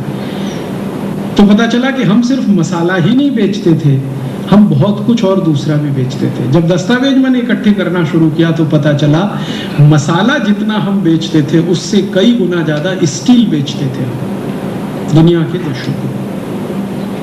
स्टील बनाना भारत में 11वीं शताब्दी से चालू है। 11वीं शताब्दी से स्टील बनाना चालू है ऑर्गेनाइज तरीके से, और 11वीं शताब्दी के पहले भारत में स्टील बनता रहा अनऑर्गेनाइज तरीके से। इसमें थोड़ा फर्क करूं, ऑर्गेनाइज और अनऑर्गेनाइज माने क्या। 11वीं शताब्दी से भारत के बहुत सारे कारीगरों द्वारा मिलकर छोटे छोटे प्रोडक्शन यूनिट्स भारत में 10,000 से ज्यादा स्थानों पर हैं। 11वीं शताब्दी के पहले इंडिविजुअल प्रोडक्शन यूनिट्स, एक घर में एक परिवार के 50-60 लोग, पहले आप जानते हैं कंबाइंड फैमिली थी भारत में। न्यूक्लियर फैमिली तो अभी आई है हिंदुस्तान में जब से अमेरिका और यूरोप का असर ज़्यादा हुआ। उसके पहले तो भारत में कंबाइंड फैमिली है, संयुक्त परिवार है। तो एक परिवार में 20, 25, 30, 50, 60 लोग हैं, वो मिलकर कई परिवार हैं जो लोहा बनाते हैं, स्टील बनाते हैं और लोहे की कई क्वालिटीज़ बनाते हैं। दस्तावेज जो मिले हैं मुझे, वो दस्तावेज ये बताते हैं कि भारत में लोहे का उत्पादन बहुत वर्षों तक दुनिया में सबसे अधिक होता था और हिंदुस्तान का लोहा दुनिया के सभी देशों में जाता था, और हिंदुस्तानी लोहे से ही दुनिया के तमाम देशों में कंपनियां पानी के जहाज बनाती थी, जिससे वो व्यापार करने के लिए जगह जगह जाती थी। हमारे देश में जब से ऑर्गेनाइज्ड लेवल पे प्रोडक्शन शुरू हुआ तो 1840 तक के दस्तावेज हैं, उसके बाद के दस्तावेज अभी तक मिले नहीं है, मिल जाएंगे तो उनकी भी बात कर सकूंगा। अप टू 1840 भारत में 10,000 प्रोडक्शन यूनिट्स थे स्टील बनाने वाले, अप टू 1840। और 1840 हमारा कोई अच्छा समय नहीं है, बहुत गिरा हुआ समय है। जब 800 साल हम लुटते रहे तब इतने प्रोडक्शन यूनिट्स बचे हैं। तो जब हमारा गोल्डन पीरियड रहा हो तो कितना रहा होगा। और जो क्वालिटी का लोहा, आयरन, स्टील, जो भी आप कहिए हम बनाते थे, उसके बारे में आपने कई बार सुना होगा, चाहे तो प्रमाण भी देख सकते हैं। वो इस क्वालिटी का होता था कि उसमें जंग ना मात्र भी नहीं होता था। सैकड़ों साल वो लोहा खुले में पड़ा रहे, बारिश भी होती रहे, धूप भी गिरती रहे, हवाएं भी आती रहे, तो भी उस पर जंग ना लगे, रस्ट ना लगे। अभी तत्काल देखना हो तो दिल्ली चले जाइए, मेहरौली नाम का गांव है, वहां पर लौह स्तंभ देख लीजिए। और दिल्ली में मेहरौली का जो लौह स्तंभ है, ऐसे दक्षिण भारत में कई मंदिरों में लौह स्तंभ है जो मेरी आंखों से मैंने देखे। इस क्वालिटी का लोहा हम बना है। और भारत के लोहे की क्वालिटी की चर्चा ब्रिटिश पार्लियामेंट में 23-24 साल होती रही है। एक हीथ नाम का अंग्रेज अधिकारी है जो MP बना है बाद में, हाउस ऑफ कॉमन्स में, बाद में भारत भी आया है और इंडियन आर्मी का बहुत समय तक कर्नल रैंक पे ऑफिसर रहा, बाद में कमांडर बना और कई वो हीथ की लिखी हुई एक पुस्तक है, वो बहुत साल तक मिलती नहीं थी, आउट ऑफ प्रिंट, और मुझे लगता है वो जानबूझ के किया। उसमें उसने इंडियन स्टील इंडस्ट्री का पूरा वर्णन किया है। हीथ जो है 30 साल भारत में रहा है, 30 साल भारत में अनेक राज्यों में अनेक पदों पर उसने नौकरी की है। अपनी नौकरी के दौरान उसको स्टील बनाने में थोड़ा रस है हीथ को, तो वो लिख रहा है। और उसकी किताब पहले लंदन में छपी लेकिन आउट ऑफ प्रिंट हो गई। भारत सरकार ने कभी इंटरेस्ट नहीं लिया उस किताब को रीप्रिंट करने का। वो मुझे ऐसे ही एक व्यक्ति है जो मेरे इन सब काम से प्रभावित है, लंदन से कहीं से ढूंढ के भेज दिया। वो हीथ की किताब में हीथ कह रहा है कि हमने 23 साल ब्रिटिश पार्लियामेंट में भारत के लोहे की क्वालिटी पर चर्चा की है और वो क्वालिटी दुनिया में बेजोड़, कोई ऐसा लोहा नहीं बना सकता जो भारत में बनता है। वो कहता है कि भारत के बाद दुनिया में एक ही देश है जो इस क्वालिटी का लोहा बनाने की ताकत रखता है, वो है चीन। और तीसरा वो कहता है कि थोड़ा बहुत लोहा बनाने की ताकत है, वो डेनमार्क के पास है। हम तो सोच ही नहीं सकते हैं कि इस क्वालिटी का लोहा बना सके, एक अंग्रेज अधिकारी खुद लेता। अब वो कहता है कि हमें तो लोहा बनाने की टेक्नोलॉजी भी भारत से ही मिली है। जो कुछ हम यहाँ इंग्लैंड में बनाते हैं वो सब कुछ हमने भारत से ही सीखा है। ब्लास्ट फर्नेस बनाना अंग्रेजों ने भारत से सीखा। लोहे के लिए ब्लास्ट फर्नेस आप जानते हैं सबसे महत्वपूर्ण हिस्सा होता है जहाँ पर लोहे का कच्चे माल को गलाया जाता है, तो गलाने के बाद ही फिर आगे की प्रक्रिया शुरू होती है। और वो कहता है कि जो इंडियन ब्लास्ट फर्नेस है इसमें 1500 डिग्री सेंटीग्रेड टेम्परेचर बहुत आसानी से आ जाता है। इस क्वालिटी ब्लास्ट फर्नेस बनाते हैं भारत से। और वो कहते हैं कि ये ब्लास्ट फर्नेस इतने हल्के हैं कि एक गाँव से दूसरे गाँव बैलगाड़ी में रख के ले जाए जा सकते हैं। पोर्टेबल माने आप यहाँ आज चलाइए ब्लास्ट फर्नेस, कल दूसरे गाँव में ले जाओ, चले। तो वो कहते हैं ये हिंदुस्तानी जहाँ जहाँ कच्चा लोहा मिलता है वो सभी गांव में रहने वाले आदिवासी लोहे बनाना जानते हैं और इनकी पीढ़ियों से लोहा बनाने का काम होता है। तो हम स्टील बनाते हैं, लोहा बनाते हैं, उसको एक्सपोर्ट करते हैं तो सोना लाते हैं। ये है हमारा लोहा बेचकर सोना लाते रहे हैं और 1-2 साल नहीं सैकड़ों साल तक दुनिया ने हरे लोहे का इस्तेमाल किया है। आज भी हिंदुस्तान में बना हुआ लोहा यूरोप के बहुत सारे स्थानों पर मिल जाएगा। आप में से कोई फ्रांस अगर कभी गया हो या आने वाले समय में जाने वाला हो तो आप एक जगह जरूर जाइएगा। फ्रांस में स्थान है लूव्र, बहुत बड़ा म्यूजियम। हिंदुस्तान का लोहा वहाँ किस क्वालिटी का उस जमाने में बनता था जब लूव्र म्यूजियम बना है। लूव्र म्यूजियम में पूरा हिंदुस्तानी लोहा इस्तेमाल हुआ है। नोत्र दाम नाम का एक चर्च है फ्रांस में, तो वहाँ का सबसे फेमस चर्च। नोत्र दाम चर्च में बिजली को अर्थ करने के लिए, ये जो बिजली कड़कते हैं उसको अर्थ करने के लिए रॉड डाली गई है, वो हिंदुस्तानी लोहे की। और नोत्र दाम चर्च सिर्फ हिंदुस्तानी लोहे की रॉड ही नहीं है, दीवार में आप जानते हैं हिंदुस्तान में बहुत अद्भुत कार रही है पत्थरों को लोहे जोड़ने की।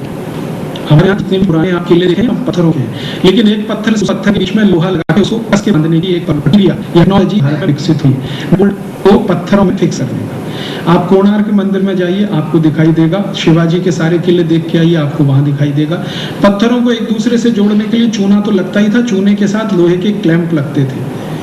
तो वो नोत्र दाम के चर्च में सारे के सारे लोहे के क्लैंप भारत के गए हैं, वो लगे हुए हैं। और चर्च के रिकॉर्ड्स में ये बात लिखी हुई है, लिखी गई है। और यहां तक लिखा हुआ है कि इस चर्च को बनाने वाले कारीगर भी भारत से आए, क्योंकि उस समय उनके यहाँ इतनी अच्छी कारीगरी का काम करने वाले कारीगर नहीं थे। तो हम सिर्फ लोहा ही नहीं बेच रहे हैं, हम इसका माने बिल्डिंग बनाने में भी हमारी महारत रही है। कंस्ट्रक्शन इंडस्ट्री में भारत बहुत आगे रहा है। और भारत की कंस्ट्रक्शन इंडस्ट्री का अगर आप वर्णन देखना चाहें तो इस पे एक नहीं अब तो 20 किताबें हैं।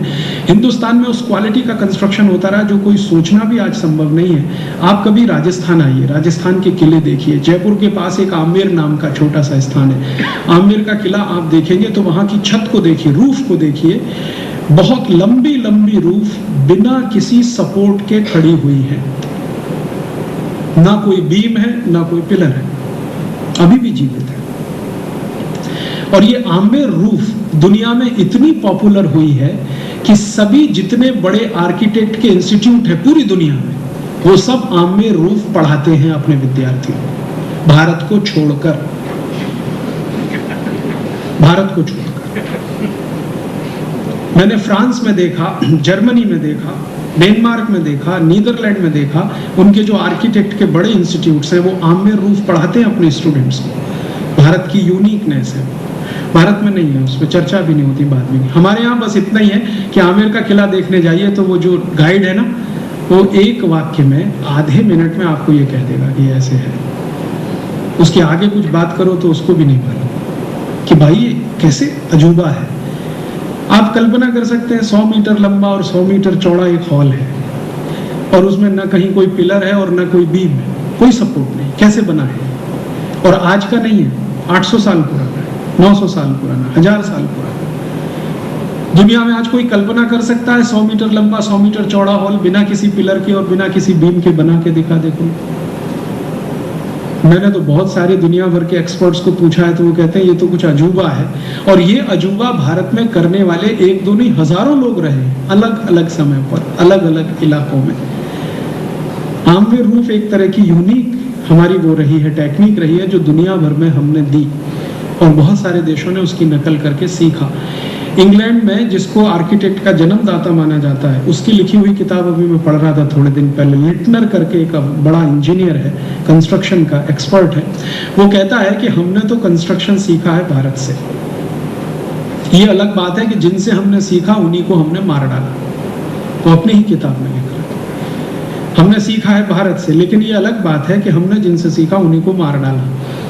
क्यों? सबूत नष्ट करने के लिए मार डाला। तो हुआ ये होगा कि भारत में इस तरह के जो विशेषज्ञ रहे होंगे, इनको ये पकड़ के ले गए होंगे, सीख लिया होगा, फिर उनको मार डाला होगा। ये तो उनकी पॉलिसी रही है पुरानी। तो इस तरह से तो यहाँ से कंस्ट्रक्शन का इतना बड़ा काम होता है, तो कंस्ट्रक्शन मटेरियल भी एक्सपोर्ट होता है। यहाँ से ब्रिक्स एक्सपोर्ट हुई है। दुनिया भर में ब्रिक्स बनाने की टेक्नोलॉजी 2 ही देशों से गई है, एक तो चीन, दूसरा भारत। चीन, दूसरा भारत, यही 2 देश हैं जिन्होंने दुनिया भर को ब्रिक्स बनाना सिखाया। और चूने का इस्तेमाल जो सीमेंट से 1000 गुना ज्यादा ताकतवर है, जिसकी उम्र कम से कम 500 साल है, अधिक से अधिक 1500 साल है। सीमेंट की अधिक से अधिक उम्र 100 साल है, चूने की उम्र अधिक से अधिक 1500 साल है। वो चूने का काम इस देश में साधारण गांवों में होता रहा है। और खासकर जो इलाके में लाइमस्टोन मिलता है भारत में, वो सभी इलाके में ये होता है। आप कभी जाइए, बेस्ट क्वालिटी लाइमस्टोन मिलता है गुजरात में। गुजरात में भी जूनागढ़ के आसपास के एरिया में आप ढूंढेंगे, आपको बहुत सारे गांव मिलेंगे। वो गांव हिंदुस्तान में चूना बनाने वाले सबसे बड़े केंद्र रहे हैं 1000 साल पहले, 1200 साल पहले। और वो चूना बना बना के बेचते रहे और बदले में सोना लेके आते रहे। तो हम लोहा बेचते थे, सोना चूना बेचते थे, कंस्ट्रक्शन मटेरियल में ब्रिक्स बेचते थे हिंदुस्तान से, और क्या बेचते थे, कपड़ा बेचते थे। कपड़े की कहानी तो आप सब जानते हैं कि हिंदुस्तान में इस क्वालिटी का कपड़ा बनता था, दुनिया भर के देश हमसे कपड़ा खरीदते थे। और इतना ही नहीं, 36 तरह के आइटम्स हिंदुस्तान से एक्सपोर्ट होते थे। ये जो एक्सपोर्ट है, इसके बदले में सोना, चांदी, हीरे, जवाहरात हमने लिए हैं। और तब समाज में इतनी समृद्धि आई है। हमने किसी को लूट कर समृद्धि नहीं कमाई है, व्यापार करके समृद्धि कमाई है। और भारत के व्यापारी दुनिया भर में मशहूर रहे हैं 2 बातों के लिए। एक बार जबान से कह दिया तो कुछ भी हो जाए, पलटना नहीं है। ये भारत के व्यापारियों के बारे में दुनिया भर में कहा जाता है। जबान दे दी, बात खत्म हो गई, फिर रेट ऊपर हो जाए नीचे हो जाए, सवाल ही नहीं उठता, घाटा उठा लेंगे, लेकिन जबान वापस नहीं ले सकते। और भारत के व्यापारी इतने बड़े पैमाने पर सारा व्यापार मौखिक करते रहे हैं, ओरल। क्यों? विश्वास का प्रश्न। कह दिया है भारतीय व्यापारी ने, तो यूरोप में माना जाता है कि भारत का व्यापारी अगर कह गया है तो घाटा खुद उठा लेगा, लेकिन खरीदने वाले को कोई घाटा नहीं होने वाला। इसलिए यूरोप में और अरब देशों में और अफ्रीकी देशों में सबसे ज्यादा व्यापार भारतीय व्यापारियों से ही होता रहा है, क्योंकि जवान के पक्के हैं। बात कह दी तो फिरने का सवाल ही नहीं। रघुकुल रीति सदा चली आई, प्राण जाए पर वचन न जाए। एक बार वचन दे दिया है तो फिर प्रश्न ही नहीं उठता। ये हमारे एथिक्स रहे हैं आज के जमाने में। चाइनीज लोगों से जरा व्यापार करके तो देख लीजिए, सवेरे का रेट शाम को थोड़ा भी चेंज हो गया ना, तो आप ऊपर शीर्षासन कर लीजिए। या चाइनीज को छोड़िए, ताइवानीज लोगों से व्यापार करके देख लीजिए, आप अमरीकियों से करके देख लीजिए, ब्रिटिश लोगों से करके देख लीजिए। जरा सा रेट चेंज होते ही फिर वो किस तरह से ऊपर नीचे करना शुरू करते हैं। और यही देशों में लिखे हुए आर्काइवल डॉक्यूमेंट्स बताते हैं कि हिंदुस्तानी व्यापारी एक बार जबान दे दे तो पीछे नहीं हटने वाला। तो ये जो हमारी बात रही है, क्वालिटी, इसको मानना चाहिए। इस क्वालिटी के कारण हम बहुत बिजनेस करते रहे, बदले में ये सब कमाया हमने, उससे ये सब समाज समृद्धशाली हुआ। अब जब इतना सब संपत्ति इकट्ठी हुई तो विदेशियों ने लूटने के लिए यहाँ आना शुरू किया, नहीं तो क्यों आएंगे। भारत में 2 तरह के विदेशी आए। 10th सेंचुरी के पहले जो विदेशी आए वो ज्ञान लेने आए इस देश में, जैसे ताइवान से आए, चाइना से आए, जापान से आए, जिन्होंने बौद्ध धर्म यहाँ सीखा, फिर अपनाया, फिर लेके चले गए। वेनसांग का नाम आपने सुना, और भी ऐसे। चेंग हो नाम का एक बड़ा चाइनीज है जो भारत में 14 बार आया है, आर्मी ऑफिसर है, नेवल ऑफिसर है, और इतना प्रभावित हुआ है कि भारत के कई राजाओं से उसने एग्रीमेंट किया है और वो भारत की नेवल सिक्योरिटी के काम में लगा रहा बहुत साल तक। चेंग हो up to 14th century Bharat की पूरी ये कोस्टल बेल्ट की सुरक्षा एक चाइनीज एडमिरल करता रहा, उसकी आर्मी करती रही। वो प्रभावित हुए हैं भारत से, यहाँ से बुद्धिज्म उन्होंने लिया है। तो 10वीं शताब्दी के पहले कुछ लोग आए भारत में, वो आए हैं ज्ञान लेने, धर्म का बात है, अब अध्यात्म की बात है, ईश्वर प्राप्ति की बात है। कहते हैं कि सिर्फ जीवन में भौतिकता ही सब कुछ नहीं है, ईश्वर प्राप्ति भी उसका एक बहुत बड़ा दूसरा हिस्सा है, लक्ष्य है। तो यहाँ ये जो आध्यात्मिकता रही है, धार्मिकता रही है, इसके लिए भी बहुत सारे विदेशी आते रहे, लेकिन वो 10वीं शताब्दी के पहले। 10वीं शताब्दी के बाद जो विदेशी आए हैं वो मुख्यतः लूटने आए हैं, लुटेरे के रूप में आए। उसके पहले जो आए हैं वो अध्ययन करने आए हैं, अध्यापन करने आए हैं। ये जो अध्ययन और अध्यापन करने विदेशी आए हैं, तो इसका माने यहाँ कोई अध्ययन अध्यापन के केंद्र रहे होंगे, नहीं तो ये कैसे हो सकता है कि विदेशी यहाँ आए अध्ययन करने के लिए। तो जिस समय वेनसांग आया है वो खुद लिख रहा है, वेनसांग की राइटिंग्स हैं, चाइनीज में उपलब्ध है, अभी उनका इंग्लिश ट्रांसलेशन भी आ गया। वो कहता है कि जब मैं भारत गया अध्ययन करने के लिए, सीखने के लिए, उस समय भारत में 14 विश्वविद्यालय चलते थे वेनसांग के टाइम में। 14 विश्वविद्यालय, तक्षशिला एक है, नालंदा एक है, तपोवन एक है।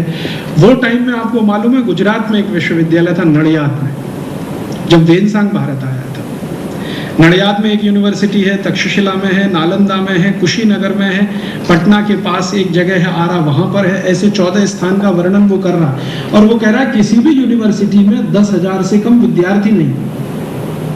और वो कहता है कि 10,000 विद्यार्थियों को व्यवस्था करने वाला जो होता है उसी को भारत में कुलपति कहते हैं, जो दुर्भाग्य से आज वाइस चांसलर हो गया हमारे। ये वाइस चांसलर कुछ अलग चीज है और कुलपति कुछ अलग चीज है। हमने तो रेड़ मार दिया ना अपने देश की भाषा और शब्दों का अंग्रेजी के साथ इक्वेट कर करके। वाइस चांसलर अलग शब्द है, कुलपति अलग। तो वेनसांग कह रहा है कि कुलपति भारत में वो होता है जो 10,000 विद्यार्थियों की व्यवस्था कर सके। और ऐसे 14 विश्वविद्यालय हैं जिनमें कम से कम 10,000 विद्यार्थी पढ़ते हैं। और उनका एरिया बता रहा है कि एक विश्वविद्यालय का एरिया कितना है, कमरे कितने हैं और उनमें क्या क्या विषय पढ़ाए जाते हैं। 18 विषय पढ़ाए जाते हैं जिनका वो वर्णन कर रहा है। और वो कहता है हर एक विश्वविद्यालय की अपनी विशेषता है। कोई मिलिट्री एजुकेशन में एक्सपर्टाइज देता है, कोई मिलिट्री ट्रेनिंग में एक्सपर्टाइज देता है, कोई स्ट्रेटेजी के लिए एक्सपर्ट्स बनाता है, कोई वेद और पुराण में पारंगत बनाता है। ऐसे 14 विश्वविद्यालय का वर्णन आंखों देखा वेनसांग की डायरी का, जो चाइनीज गवर्नमेंट ने अभी थोड़े दिन पहले पब्लिश की है और इंग्लिश में भी उपलब्ध है, उसमें से तो मैंने पढ़ लिया, देख लिया। और सिर्फ वेनसांग नहीं, चेंग हो कह रहा है 14th सेंचुरी में जब आया, वो कहता है कि मैं भी देखता हूं कि एजुकेशन बहुत अच्छा है भारत में। और 1840s में ब्रिटिश पार्लियामेंट के ऑर्डर पर एक सर्वे किया गया भारत में। वो सर्वे का रिपोर्ट भी है 200 पन्ने का। वो रिपोर्ट मैं यहाँ लाया हूँ, आप में से किसी को इंटरेस्ट हो तो फोटो कॉपी कर सकते हैं, नहीं तो मेरी सीडी ले सकते हैं, सीडी से कॉपी कर सकते हैं। वो रिपोर्ट बताती है अप टू 1840s भारत देश में 7,32,000 स्कूल भारत में, टोटल भारत में, पूरा भारत। उस जमाने का भारत आप कहते हैं, माने पाकिस्तान भी भारत का हिस्सा है, बांग्लादेश भी उस समय भारत का हिस्सा है और बर्मा का एक बहुत बड़ा हिस्सा भारत में है। तो अप टू 1840s भारत में 7,32,000 स्कूल, 11,377 कॉलेजेस हायर स्टडीज के भारत में है अप टू 1840s, माने भारत का जब सबसे गिरा हुआ समय है 1840। और मैंने जब ये पता करने की कोशिश की कि ये 7,32,000 जो स्कूल हैं ये है कहाँ, तो पता चला कि लगभग उतने ही गांव हैं उस समय भारत में जितने स्कूल हैं, माने हर गांव में एक स्कूल है। और एक अंग्रेज अधिकारी जिसने ये सर्वे किया उसका नाम है W.G. लिटनर।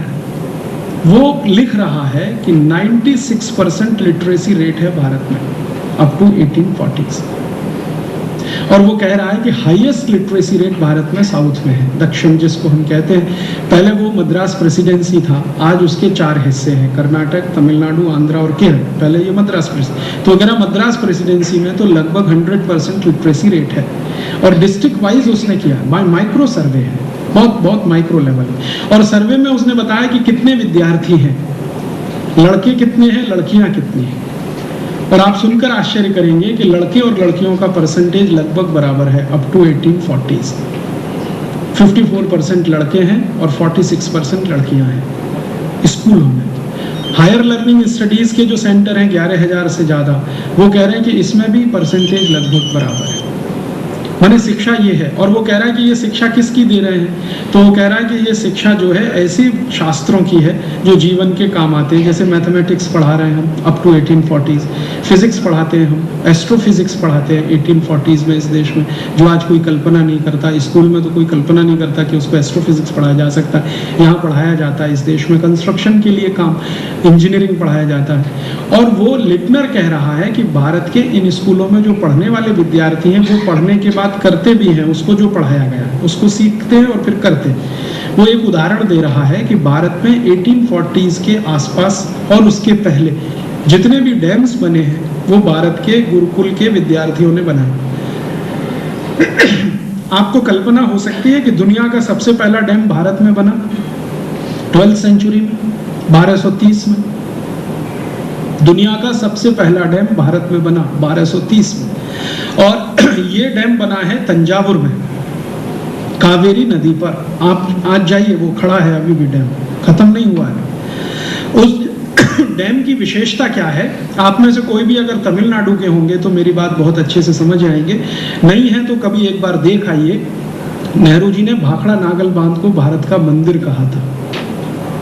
उनकी ही बात में कहूँ तो भारत का वो सबसे बड़ा मंदिर है जो तंजावुर में बना है कावेरी नदी पर है, उसकी विशेषताएं क्या है? सबसे बड़ी विशेषता यह है कि वो दुनिया का पहला डैम है, दुनिया का पहला डैम है, कोई देश ने उसके पहले डैम नहीं बनाया। एक दूसरी विशेषता यह है कि वो डैम बनाने के समय नदी के प्रवाह को रोका नहीं गया, जो आज कोई सोच नहीं सकता। और इंस्क्रिप्शंस में लिखा हुआ है, आप जाएंगे तमिल में लिखा है, एक पत्थर लगा हुआ है, उस पे खुदा हुआ है, वो तमिल में है, मैंने उसका हिंदी कराया, अंग्रेजी कराया। उसका मतलब क्या? उसका मतलब ये है कि ये बांध बनाते समय नदी के पानी को रोका नहीं गया।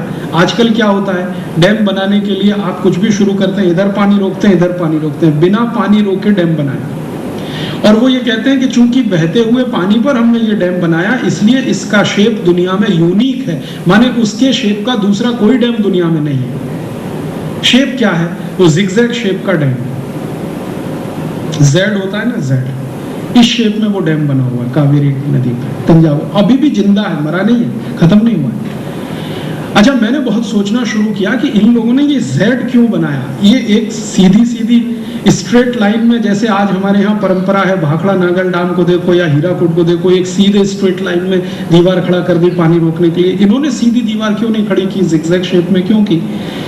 तो जो हमारे देश में इस विषय के जो विशेषज्ञ हैं, आप जानते हैं भारत में सबसे बड़ा विश्वविद्यालय रुड़की में, जो बहुत बड़ा एक्सपर्टाइज है जिनके पास ये डैम बनाने का, वहाँ के कुछ इंजीनियरों को मैं पूछने गया तो उन्होंने कहा ये कॉमन सी बात है समझने की कि जब आप सीधी स्ट्रेट लाइन में डैम बनाते हैं और नदी का बहाव बहुत तेज होता है तो उसके टूटने की संभावना सबसे ज़्यादा, क्योंकि प्रेशर बहुत है।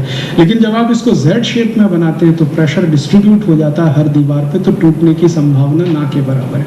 माने इतनी अकल डैम बनाने में 12वीं शताब्दी के भारतवासियों को है। आज के हमारे इंजीनियर्स वो डैम नहीं बना पाते, वो सोच भी नहीं पाते। और जो डैम ये बना है 1230 में, वो आज तक सुरक्षित है, उसकी दीवार में कहीं एक क्रैक नहीं है।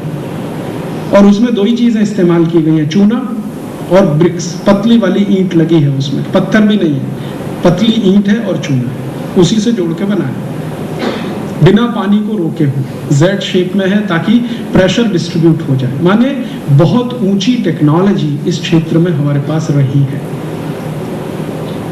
फिर मैंने जानने की कोशिश की कि ये जो विदेशी आए हैं अध्ययन करने के लिए, एक चाइनीज है हिंदुस्तान में, चेंगो, वो कहता है कि मैंने भारत में आके ये जो विद्या है जिसको इनोकुलेशन कहते हैं, माने टीका लगाना, वो कहता हमने भारत में आके सीखी। तो 14th सेंचुरी में चेंगो कह रहा है इस बात को। तो 14th सेंचुरी में इनोकुलेशन कहाँ होता था भारत में, ये पता लगाने की कोशिश की तो पता चला इनोकुलेशन का टेक्निक सिखाने वाले भारत में 23 इंस्टीट्यूशन थे 14th सेंचुरी। सबसे बड़ा इंस्टीट्यूशन था कुल्लू में, हिमाचल प्रदेश में। फिर मुझे और इंटरेस्ट आया तो और थोड़ा सा आगे बढ़ा तो पता चला कि ये सिर्फ इनोकुलेशन ही नहीं सिखाते थे, बहुत कुछ सिखाते थे। भारत देश में 14th सेंचुरी में राइनोप्लास्टी सिखाई जाती थी। कोई कल्पना कर सकता है सर्जरी की जो लेटेस्ट विद्या है आज के समय, राइनोप्लास्टी जो लेटेस्ट है आज के जमाने में, वो भारत में 14th सेंचुरी में थी। और एक दो विश्वविद्यालय नहीं, कई विश्वविद्यालय उसके लिए पारंगत थे। तो हेल्थ के क्षेत्र में, चिकित्सा के क्षेत्र में भी भारत बहुत आगे। और सर्जरी के बारे में तो सारी दुनिया अब मान चुकी है कि दुनिया में सर्जरी का फैलाव भारत से ही हुआ है। फिर मैंने ये जानने की कोशिश की कि ये जो सर्जरी सिखाने वाले कॉलेजेस हैं, ये इंस्ट्रूमेंट्स क्या इस्तेमाल करते होंगे सर्जरी के लिए। तो उनकी मैं लिस्ट बना रहा हूँ आजकल, वो भी डॉक्यूमेंट्स के आधार पर बना। तो अब तक मेरी लिस्ट में 317 इंस्ट्रूमेंट्स आ चुके हैं। लिस्टिंग कर रहा हूँ मैं नाम के साथ कि क्या इंस्ट्रूमेंट किस काम के लिए है। पेट में कट लगाना है तो उसके लिए क्या इंस्ट्रूमेंट इस्तेमाल हो रहा है, किस क्वालिटी की स्टील इसमें लग रही है, नाम क्या है उसका, संस्कृत नाम क्या है और स्थानीय भाषा में उसका नाम क्या है। तो ऐसे 317 इंस्ट्रूमेंट्स इस्तेमाल हो रहे हैं सर्जरी में, माने कोई साधारण बात नहीं है। फिर बाद में पता चलता है कि ये जो सुश्रुत का विज्ञान है, पूरा सुश्रुत शास्त्र, वो तो आज से बहुत साल पहले लिखा गया, कम से कम 2500 साल पहले की डेटिंग है उसकी। तो ये सुश्रुत का शास्त्र अगर उस समय लिखा जा रहा है और सर्जरी का सबसे बड़ा शास्त्र भारत में माना जाता है, तो शायद उस जमाने में भी रहा हो। जब 14th सेंचुरी के डॉक्यूमेंट्स हैं, 1840s के डॉक्यूमेंट्स हैं, तो हो सकता है 2500 साल पहले भी रहा ही हो। और फिर बाद में पता चलता है कि हम महाभारत की जब चर्चा करते हैं ना, तो महाभारत में एक प्रसंग है जो आप सब जानते हैं, लेकिन उस पर ध्यान देकर हम कभी चिंतन करें कि महाभारत में कौरव 100 हैं और सब एक ही शक्ल के। कैसे? मेरी दादी माँ मुझे महाभारत की जब भी कहानी सुनाती थी तो वो कहती थी 100 कौरव थे, 5 पांडव थे, सब कौरव एक ही शक्ल के थे। तो मैं दादी को यही पूछता था कि सबकी शक्ल एक जैसी कैसे हो सकती है। और ये बात मैंने दादी से कही तो दादी ने कही, उसकी माँ ने उसको कही, उसकी माँ को पूछो तो उसने किसी से सुना। तो ये सुनते सुनते चला आया है। इसका आधार क्या है? 100 के 100 कौरव एक जैसे, लंबाई भी एक जैसी, चौड़ाई भी एक जैसी, चेहरे का हाव भाव सब एक जैसा, हाथ पैर सब एक जैसे। ये कैसे संभव है? ये तभी संभव है जब कोई क्लोनिंग टेक्नोलॉजी इस देश में रही होगी, अदरवाइज ये हो नहीं सकता। Cloning technology. और हम अब तो मान चुके हैं महाभारत अब सिर्फ माइथोलॉजी नहीं है, वो प्रूव हो चुका है। 5000 साल पहले महाभारत हुआ था, ये सभी ने मान लिया है। रामचंद्र जी के समय में लंका पर पुल बनाया गया था, ये अमेरिका ने भी स्वीकार कर लिया, नासा ने। उनको अभी एक दीवार मिली है जिसको उन्होंने स्वीकार कर लिया है कि हाँ ये वही दीवार है, और उसका डेटिंग किया गया है तो वो त्रेता युग का डेटिंग निकलता है जो रामचंद्र जी का समय है। तो ये सिर्फ माइथोलॉजीज नहीं है, हिस्ट्री है। और अगर ये सब रहा इस देश में तो इसका माने भारत सच में महान देश था। अगर इन सब का कुछ कंक्लूजन करें तो महान देश था। और हमारी महानता क्या थी? यही सब हमारी महानता रही है। लेकिन हम इस महानता को जान सकें, इससे हम वंचित रहे, क्योंकि हमने जो इतिहास पढ़ा है वो अंग्रेजों का लिखा हुआ पढ़ा है। और अंग्रेजों का इतिहास जिस व्यक्ति ने लिखा है, जेम्स मिल, वो खुद कहता है कि भारत को गुलाम बनाकर रखना है तो इनको गलत इतिहास ही बताना पड़ेगा। ये अगर अपना सही इतिहास जान लेंगे तो गुलामी नहीं होंगे। और जेम्स मिल से आगे बढ़कर मैकॉले कहता है अपनी चिट्ठी में, जो उसने बोर्ड ऑफ सेक्रेटरी रेवेन्यू को लिखी है, उस चिट्ठी का कॉपी है मेरे पास मेरे सीडी में, वो लिख रहा है मैकॉले कि भारत के लोगों को गलत इतिहास बताना है, गलत भूगोल पढ़ाना है, गलत अर्थशास्त्र पढ़ाना है। क्यों? क्योंकि गलत लोग हम भारत पर राज कर रहे हैं, वो खुद स्वीकार कर रहे हैं। वो अपने सेक्रेटरी को लिख रहा है जो सबसे बड़ा अधिकारी है उस समय। वो कह रहा है भारत के लोगों को गलत इतिहास पढ़ाना, गलत भूगोल पढ़ाना, गलत अर्थशास्त्र पढ़ाना, गलत कृषि शास्त्र पढ़ाना। क्यों? क्योंकि हम जैसे गलत लोगों के हाथ में इस समय भारत है, तो इनको सही तो कुछ नहीं पढ़ा सकते। क्योंकि अगर ये सही पढ़ने लगे, सही जानने लगे, तो ये तो हमारे कब्जे में आने से रहे। इसलिए इनको सब कुछ गलत पढ़ाना। तो वो सब कुछ गलत पढ़ाने के लिए अंग्रेजों ने जो कुछ किया है, वो एक अद्भुत काम, एक कॉन्वेंट स्कूल सिस्टम इस देश में डाल दिया, जो अंग्रेजों के समय बहुत छोटा मोटा था और अब अंग्रेजों के जाने के बाद इतना बड़ा हो गया है कि भारत में अब कोई छोटा सा गांव नहीं है जहां पर कॉन्वेंट स्कूल ना हो। अब तो भारत में बजरंगबली कॉन्वेंट स्कूल है। हाँ, आप चलिए मैं आपको दिखाता हूँ। मुंबई में ग्रांट रोड के स्टेशन के पास बजरंगबली कॉन्वेंट स्कूल है। कॉन्वेंट स्कूल होगा, हाँ, भगवान कृष्ण कॉन्वेंट स्कूल भी कहीं मिल जाएगा, ढूंढेंगे तो राम के नाम पे भी मिल। और उसको चलाने वाले व्यक्ति को मैंने पूछा कि ये बजरंगबली का कॉन्वेंट से क्या रिश्ता है, क्या रिश्ता है बजरंगबली और कॉन्वेंट का, तो उसको नहीं मालूम। तो अंग्रेज कभी छोड़कर गए जो कॉन्वेंट स्कूल, वो आज इतने हो गए हैं हिंदुस्तान में कि हर गली कूचे में।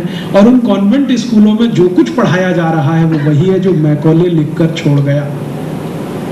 गलत इतिहास, गलत भूगोल, गलत अर्थशास्त्र, गलत शिक्षा शास्त्र, सब कुछ गलत। और दुर्भाग्य से हमारे बच्चों को हम उनमें भेजकर गर्व महसूस कर रहे हैं कि ये कुछ आगे बढ़ने वाले हैं। मैं आपको भारत के बारे में एक बात तो बहुत दावे से कह सकता हूँ, एक्सेप्शन को छोड़कर भारत के कॉन्वेंट्स के पढ़े हुए विद्यार्थियों ने भारत में कुछ भी खड़ा नहीं किया आज तक।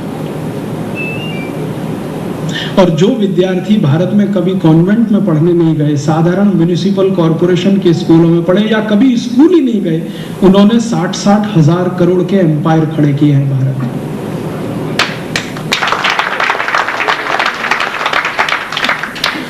आप किसी का भी स्टडी कर लीजिए, धीरूभाई अंबानी का स्टडी कर लीजिए, बिरला जी का स्टडी कर लीजिए। 4 क्लास पास करके निकल गए राजस्थान के झुंझुनू जिले से, और वो बिरला जी के नीचे दुनिया भर के PhD होल्डर्स और MTech होल्डर्स काम करते हैं 10-20 हजार की नौकरी पे। धीरूभाई अंबानी का कहानी हमारे सामने है, जमशेदजी टाटा की कहानी आप सुन लीजिए। जमशेदजी टाटा के बाद की पीढ़ी की बात नहीं करता, जमशेदजी टाटा की बात करता हूँ जो नवसारी से निकले, और आप देखिए उनकी, जिन लोगों ने कभी कॉन्वेंट का मुंह नहीं देखा, जो कभी स्कूल में भी नहीं गए, जिनका कोई फॉर्मल एजुकेशन नहीं हुआ, उन्होंने हजारों करोड़ के एम्पायर खड़े किए हैं। उनमें से एक भरत भाई है जो बड़े गर्व से कहते हैं मैं कभी स्कूल नहीं गया। भरत भाई की जिस बात से मैं सबसे ज्यादा प्रभावित हूँ उनकी ये बात, वो बड़े गर्व से कहते हैं मैं तो कभी स्कूल नहीं गया।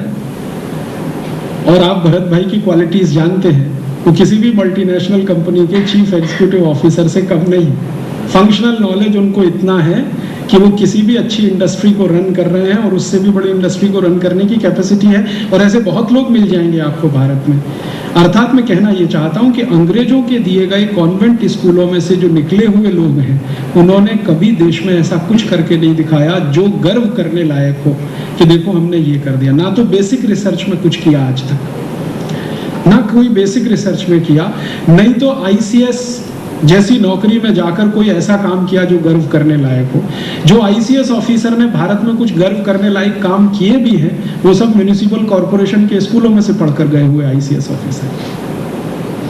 ना कोई ऐसा इंजीनियरिंग का काम किया जिस पे हम गर्व कर सके।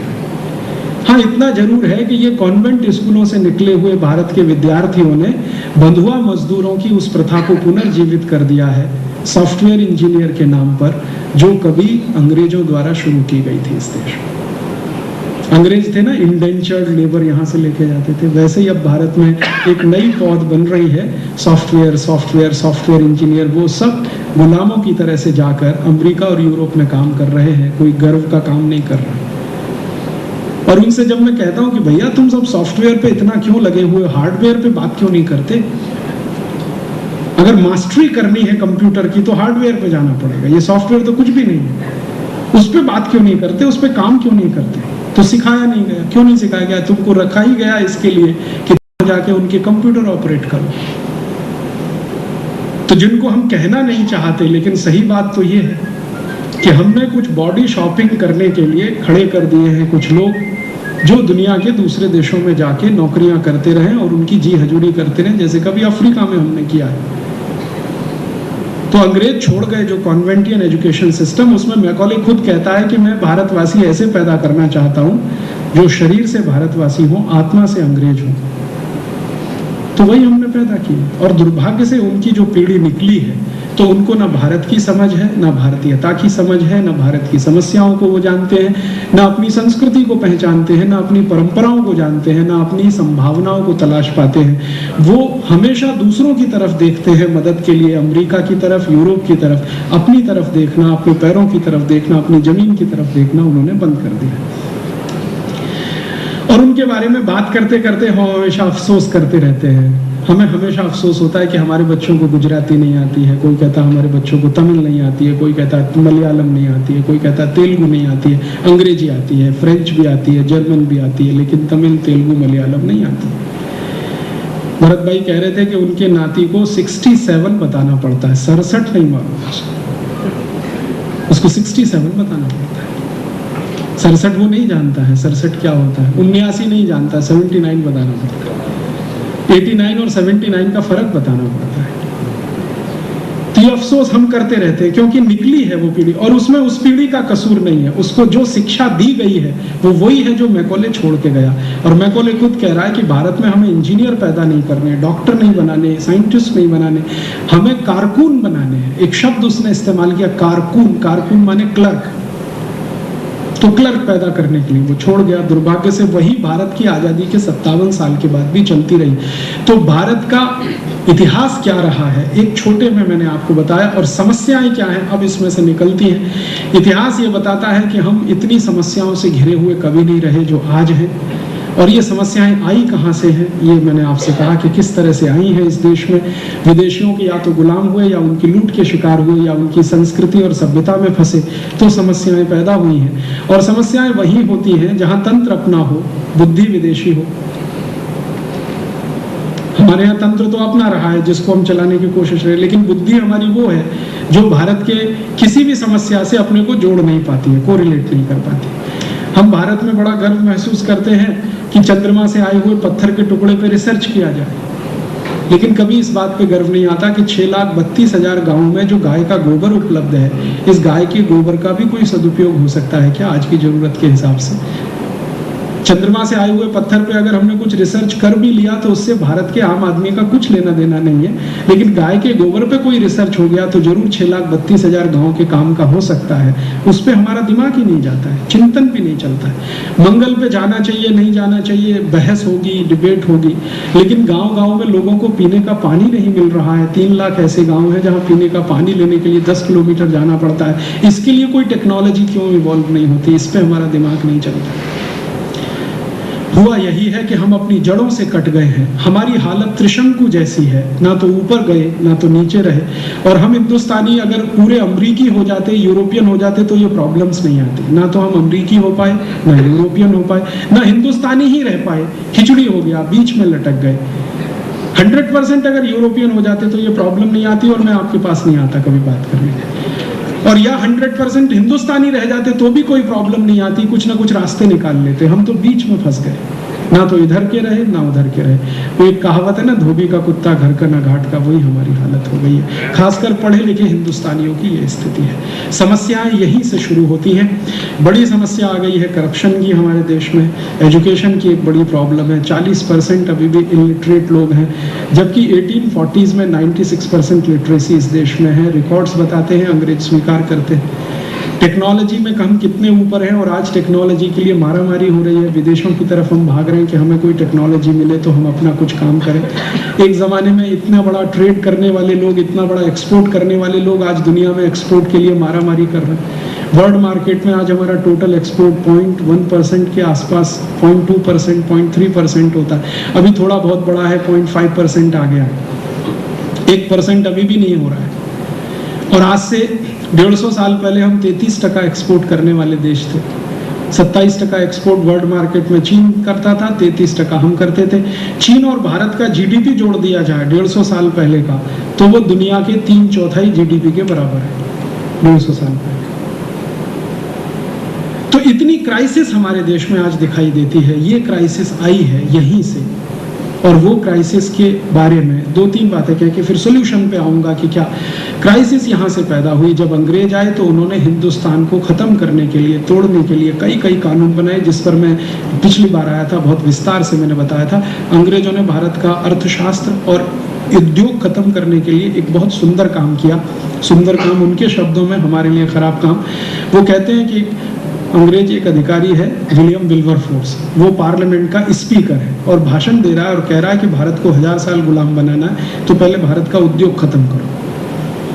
उद्योग खत्म करने के बाद राजनीतिक शक्ति खत्म करो, और ये खत्म करने के बाद संस्कृति खत्म करो।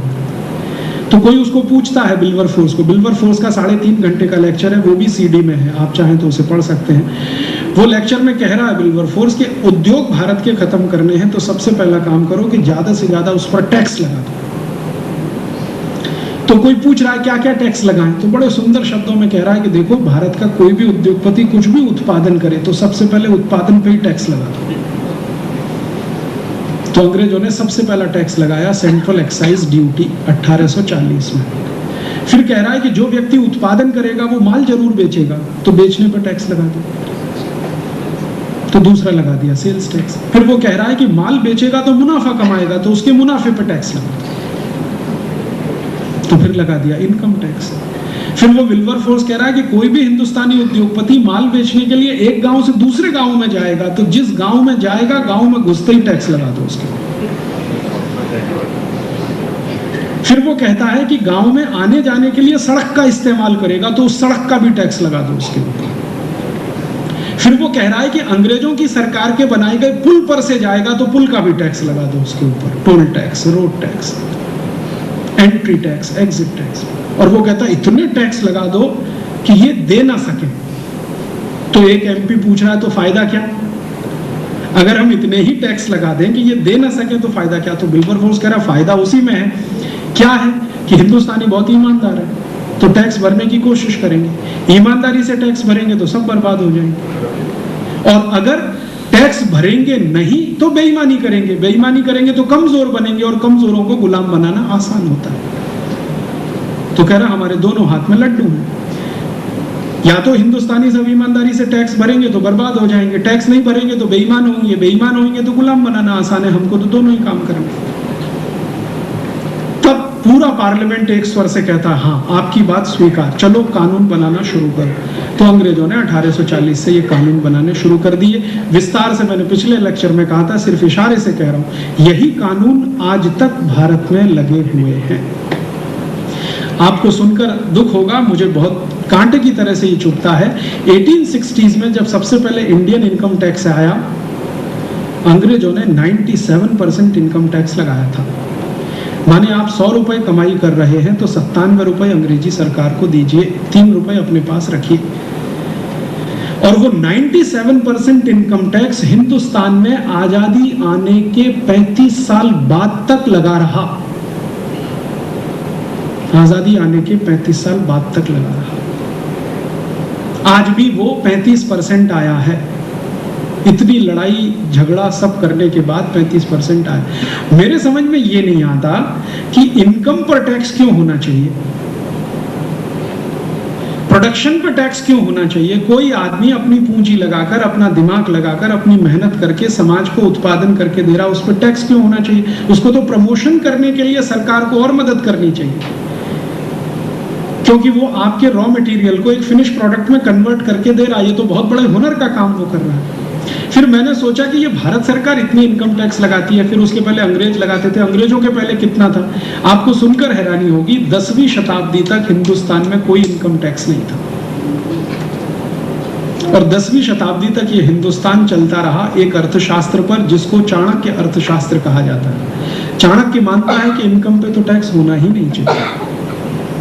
वो कहता है कि ज्यादा से ज्यादा टैक्स अगर लेना है तो कैसे लेना चाहिए। बड़ी सुंदर बात वो कहता है अपनी अर्थशास्त्र की किताब में। वो कहता है जैसे मधुमक्खी फूल में से रस लेती है लेकिन फूल को निचोड़ नहीं लेती, फूल में से उतना ही रस लेती है जिससे फूल भी बचा रहे और उसकी भी क्षुधा पूरी हो जाए, तो राजा को उतना ही टैक्स लेना चाहिए। तो कोई कहता है आप इसका परसेंटेज तय कर दो, तो चाणक्य कहता है 5% से ज्यादा टैक्स कभी नहीं होना चाहिए। और वो कहता है जब इमरजेंसी हो जाए, बाहरी हमला हो जाए, तो वो 5% का टैक्स मैक्सिमम 15% तक जाना चाहिए, इसके आगे वो भी नहीं जाना चाहिए। तो 10वीं 11वीं शताब्दी तक ये देश चलता रहा चाणक्य अर्थशास्त्र से। तब ये भारत सोने की चिड़िया हो गया। उसके बाद ये चला विदेशी अर्थशास्त्र से, माने विदेशी आए, उन्होंने रूल किया, नए नए टैक्स के कानून बनाए। उसके बाद अंग्रेजों ने तो सत्यानाश कर दिया, तब से ये देश गिरता चला गया। तो अंग्रेजों ने बहुत सुंदर तरीके से इस देश को खत्म किया टैक्सेशन के सिस्टम से। फिर वो अंग्रेज कहते हैं कि सिर्फ टैक्सेशन के ही सिस्टम नहीं है। एक अंग्रेज अधिकारी जिसने ये ड्राफ्टिंग किया इंडियन इनकम टैक्स एक्ट का, जिसने ड्राफ्टिंग किया, वो कहता है कि ये इतना कॉम्प्लिकेट होना चाहिए कि किसी को समझ में ना आए। इतना कॉम्प्लिकेट होना चाहिए कि ये समझ में ना आए। हम समझ सकें, माने अंग्रेज समझ सकें, हिंदुस्तानी तो कभी ना समझे। इसको समझने के लिए भी वो हमारे पास आए, ऐसा कॉम्प्लिकेटेड करो। तो इनकम टैक्स एक्ट जो बनाया गया वो गोल गोल जलेबी जलेबी वाली जो भाषा है। और मैं हिंदुस्तान के बड़े इनकम टैक्स लॉयर की बात को कोट कर रहा हूँ। वो कहते हैं कि 40-40 साल इनकम टैक्स में प्रैक्टिस करने वाले भी कॉन्फिडेंस से नहीं कह सकते कि ये एक्ट उनको समझ में आ गया। इतना कॉम्प्लिकेटेड है, शायद ही दुनिया में कोई देश में इतना कॉम्प्लिकेटेड हो। और सेंट्रल एक्साइज भी उससे कम कॉम्प्लिकेटेड हुई। और भारत का कोई भी कानून आप पढ़ना शुरू करिए, कानून की पहली वाक्य पढ़कर आखिरी तक पहुंचेंगे, आपको याद नहीं रहेगा कि बीच में क्या है या पहले वाक्य में क्या है। इतनी क्लिष्ट भाषा, क्यों? जानबूझ के, ताकि आपको समझ में ना आए। तो आप करेंगे क्या? इंटरप्रिटेशन के लिए अंग्रेजों के पास जाएंगे, तो डिपेंडेंसी उन पे ही रहने वाली है। और फिर अंग्रेज चाहे वैसे इंटरप्रेट करेंगे। तो भारत के कानून इस तरह से बनाए हुए हैं कि चाहे जैसे इंटरप्रिटेशन करा लो उसका। और उसी वर्ग में हिंदुस्तान फंस गया। तो गांधी जी ने कहा कि अंग्रेजों ने जो कानून बनाए उसका सबसे ज्यादा नुकसान भारतवासियों को हुआ, सबसे ज्यादा फायदा वकीलों को हुआ। और इसलिए गांधी जी ने अपनी वकालत की डिग्री जला दी 1915 में। बार एट लॉ की डिग्री जलाई थी गांधी जी। उन्होंने कहा भारत भूल जाए कि मैं बैरिस्टर हूं, क्योंकि ये वो वर्ग है जिसको अंग्रेजों ने पैदा किया है भारत के लोगों का खून चूसने के लिए। कभी भी कानून की सही व्याख्या करके नहीं देगा ये वर्ग, ये गांधी जी का मानना था। और उसी वर्ग में आज भी पूरा देश फंस रहा है, पिस रहा है। परिणाम क्या है? भारत में जितने डिस्ट्रिक्ट कोर्ट्स हैं, जितने हाई कोर्ट्स हैं, सब जगह 4,50,00,000 केस पेंडिंग हैं। एक बार मैंने भारत के कानून मंत्री अरुण जेटली को एक प्रश्न पूछवाया था लोकसभा में एक एमपी की मदद से कि ये 4,50,00,000 केस जो पेंडिंग है, इनका जजमेंट कभी आएगा? तो कानून मंत्री का जवाब था कि कम से कम 350 साल में इनका जजमेंट आ जाएगा। वो जो 350 केस पेंडिंग है, उसमें मेरे भी 90 केस पेंडिंग है आजादी बचाओ आंदोलन के, पब्लिक इंटरेस्ट पिटीशन के। तो मेरे भी 350 साल में सभी केस का जजमेंट आएगा, तो कम से कम मुझे 8-10 बार पुनर्जन्म तो लेना ही पड़ेगा अपने केस का जजमेंट सुनने के लिए। और भारत के पूर्व न्यायाधीश, मुख्य न्यायाधीश जस्टिस वर्मा, वो स्वीकार करते हैं कि ये जो कानून का तंत्र है, ये कभी न्याय नहीं देता, ये कभी न्याय नहीं देता। उन्होंने स्वीकार किया है इस बात को, पब्लिकली स्वीकार किया है कि हम न्यायाधीश नहीं हैं, हम कायदाधीश हैं। माने कानून के आधार पर फैसला देते हैं, न्याय नहीं देते, क्योंकि न्याय की परिभाषा ही अलग है। अब कानून कैसे है, कायदे कैसे अंग्रेजों के बनाए हुए, टैक्सेशन के बारे में तो बताया, और भी जो दूसरे कायदे अंग्रेजों ने बनाए, जैसे उदाहरण के लिए कायदा अंग्रेजों के जमाने का है, अगर आप गाय को डंडे से मारें तो जेल होगी, और उसको काट के उसका मांस बेचें तो एक्सपोर्ट का सर्टिफिकेट मिलेगा। ये भारत में कानून है और अंग्रेजों के समय का बनाया हुआ, आज तक चल रहा है। गाय को डंडे से मारें तो आपको जेल हो जाएगी, क्योंकि आप पवित्र जानवर को हैरान परेशान कर रहे हैं। लेकिन उसको कत्ल करवा दीजिए, उसके लिए 350 कत्ल खाने भारत में चल रहे हैं, और उनकी संख्या 3000 से ज्यादा होने की तैयारी में है। और उनका मीट एक्सपोर्ट हो रहा है, दुनिया भर में सब जगह जा रहा है। भारत के किसान जिसको माता समझ के पूजन करते हैं, वो हर साल 2.5 करोड़ से ज्यादा गाय कटती है भारत में। ये कानून है हमारे देश में। अंग्रेजों के बाद जो काले अंग्रेज आए, उन्होंने जो कानून बनाए वो कुछ कम नहीं। हमारे काले अंग्रेजों ने ऐसे ऐसे कानून बना दिए हैं जो अंग्रेजों से भी भारी पड़ते हैं। आजादी के पिछले 57 साल में भारत की संसद के बनाए हुए कानून अंग्रेजों से भी ज्यादा खतरनाक है कई मामले, कोई कम नहीं है। क्यों? अब ये जो अंग्रेज काले हमारे देश में है, संसद में, विधानसभा, इनको जब मैं पूछता हूं तो वो कहते हैं कि जो चल रहा है ट्रेंड, हम उसी में कानून बनाते हैं, उसके आगे उसके विरोध जाके कुछ करना नहीं। तो कानून सब वैसे हैं। मैंने एक लिस्ट किया, अंग्रेजों के समय के बनाए हुए 34,735 कानून आज भी इस देश में चलते हैं, माने भारत में चलते हैं, खत्म नहीं हुए। Indian police act, Indian civil services act, Indian forest act, land acquisition act, land revenue act, Indian post and telegraph act, Indian railway act, electricity supply act, ये सारे के सारे कानून बिफोर 1947 के सब चल रहे हैं। इवन रूल्स रेगुलेशन अंग्रेजों के समय के चल रहे हैं, वो भी नहीं बदले। बहुत साल मैंने भारत में सिर्फ एक काम के लिए संघर्ष किया कि हमारी संसद में शाम को 5 बजे बजट पेश होता था, 97 तक। मैं ये बात हर बार कुछ एमपीज को पूछा था कि संसद चलती है सुबह 11 साढ़े 11 बजे, बजट शाम को 5 बजे क्यों आता है?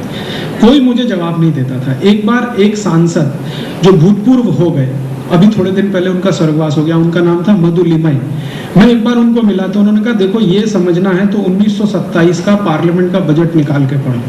सबसे पहला बजट आया अंग्रेजों ने 1927 में बना, पार्लियामेंट बने ये जो दिल्ली में है, ये 1925 में बनी, 1927 में पहला बजट। तो उस बजट का वो पढ़ो, प्रस्तावना पढ़ो। तो मैंने पढ़ी तो उसमें लिखा हुआ है कि ये बजट शाम को 5 बजे इसलिए पेश किया जा रहा है कि इंग्लैंड की संसद में 11:30 बजे है, इंग्लैंड की संसद में सवेरे के 11:30 बजे हैं, यहाँ शाम को 5 बजे इसलिए बजट पेश किया जा रहा है। और इंग्लैंड की संसद का टाइम उस समय शुरू होने का 11:30 बजे था, और हम उस समय इंग्लैंड की कॉलोनी थे। तो ठीक है, हम शाम को 5 बजे बजट पेश करते थे 1927 से 1947 तक। 1947 के बाद क्या हुआ? 1947 से 1997 तक बजट शाम को 5 बजे ही आया। फिर मैंने क्या किया कि वो बजट की फोटोकॉपी करा के 250 सांसदों को दिया। मैंने कहा, आपकी आंखें फूटी हैं, जरा पढ़ो ये क्या लिखा हुआ। इंग्लैंड में सवेरे का 11:30 बज रहा है, इसलिए यहाँ 5 बजे बजट पेश हो रहा है। ये 1947 में हम आजाद हो गए, तिरंगा झंडा आ गया, यूनियन जैक हमने उतार दिया, ये अभी भी नियम नहीं बदला आपने। तब जाकर एक भूतपूर्व प्रधानमंत्री ने इसके खिलाफ आवाज उठाई, उनका नाम है चंद्रशेखर।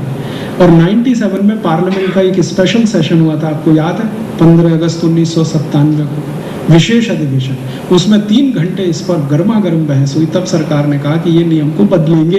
तो 1998 से बजट सवेरे 11 बजे आना शुरू हुआ। माने एक छोटा सा नियम बदलने में हमारे नेताओं को 50 साल लगता है,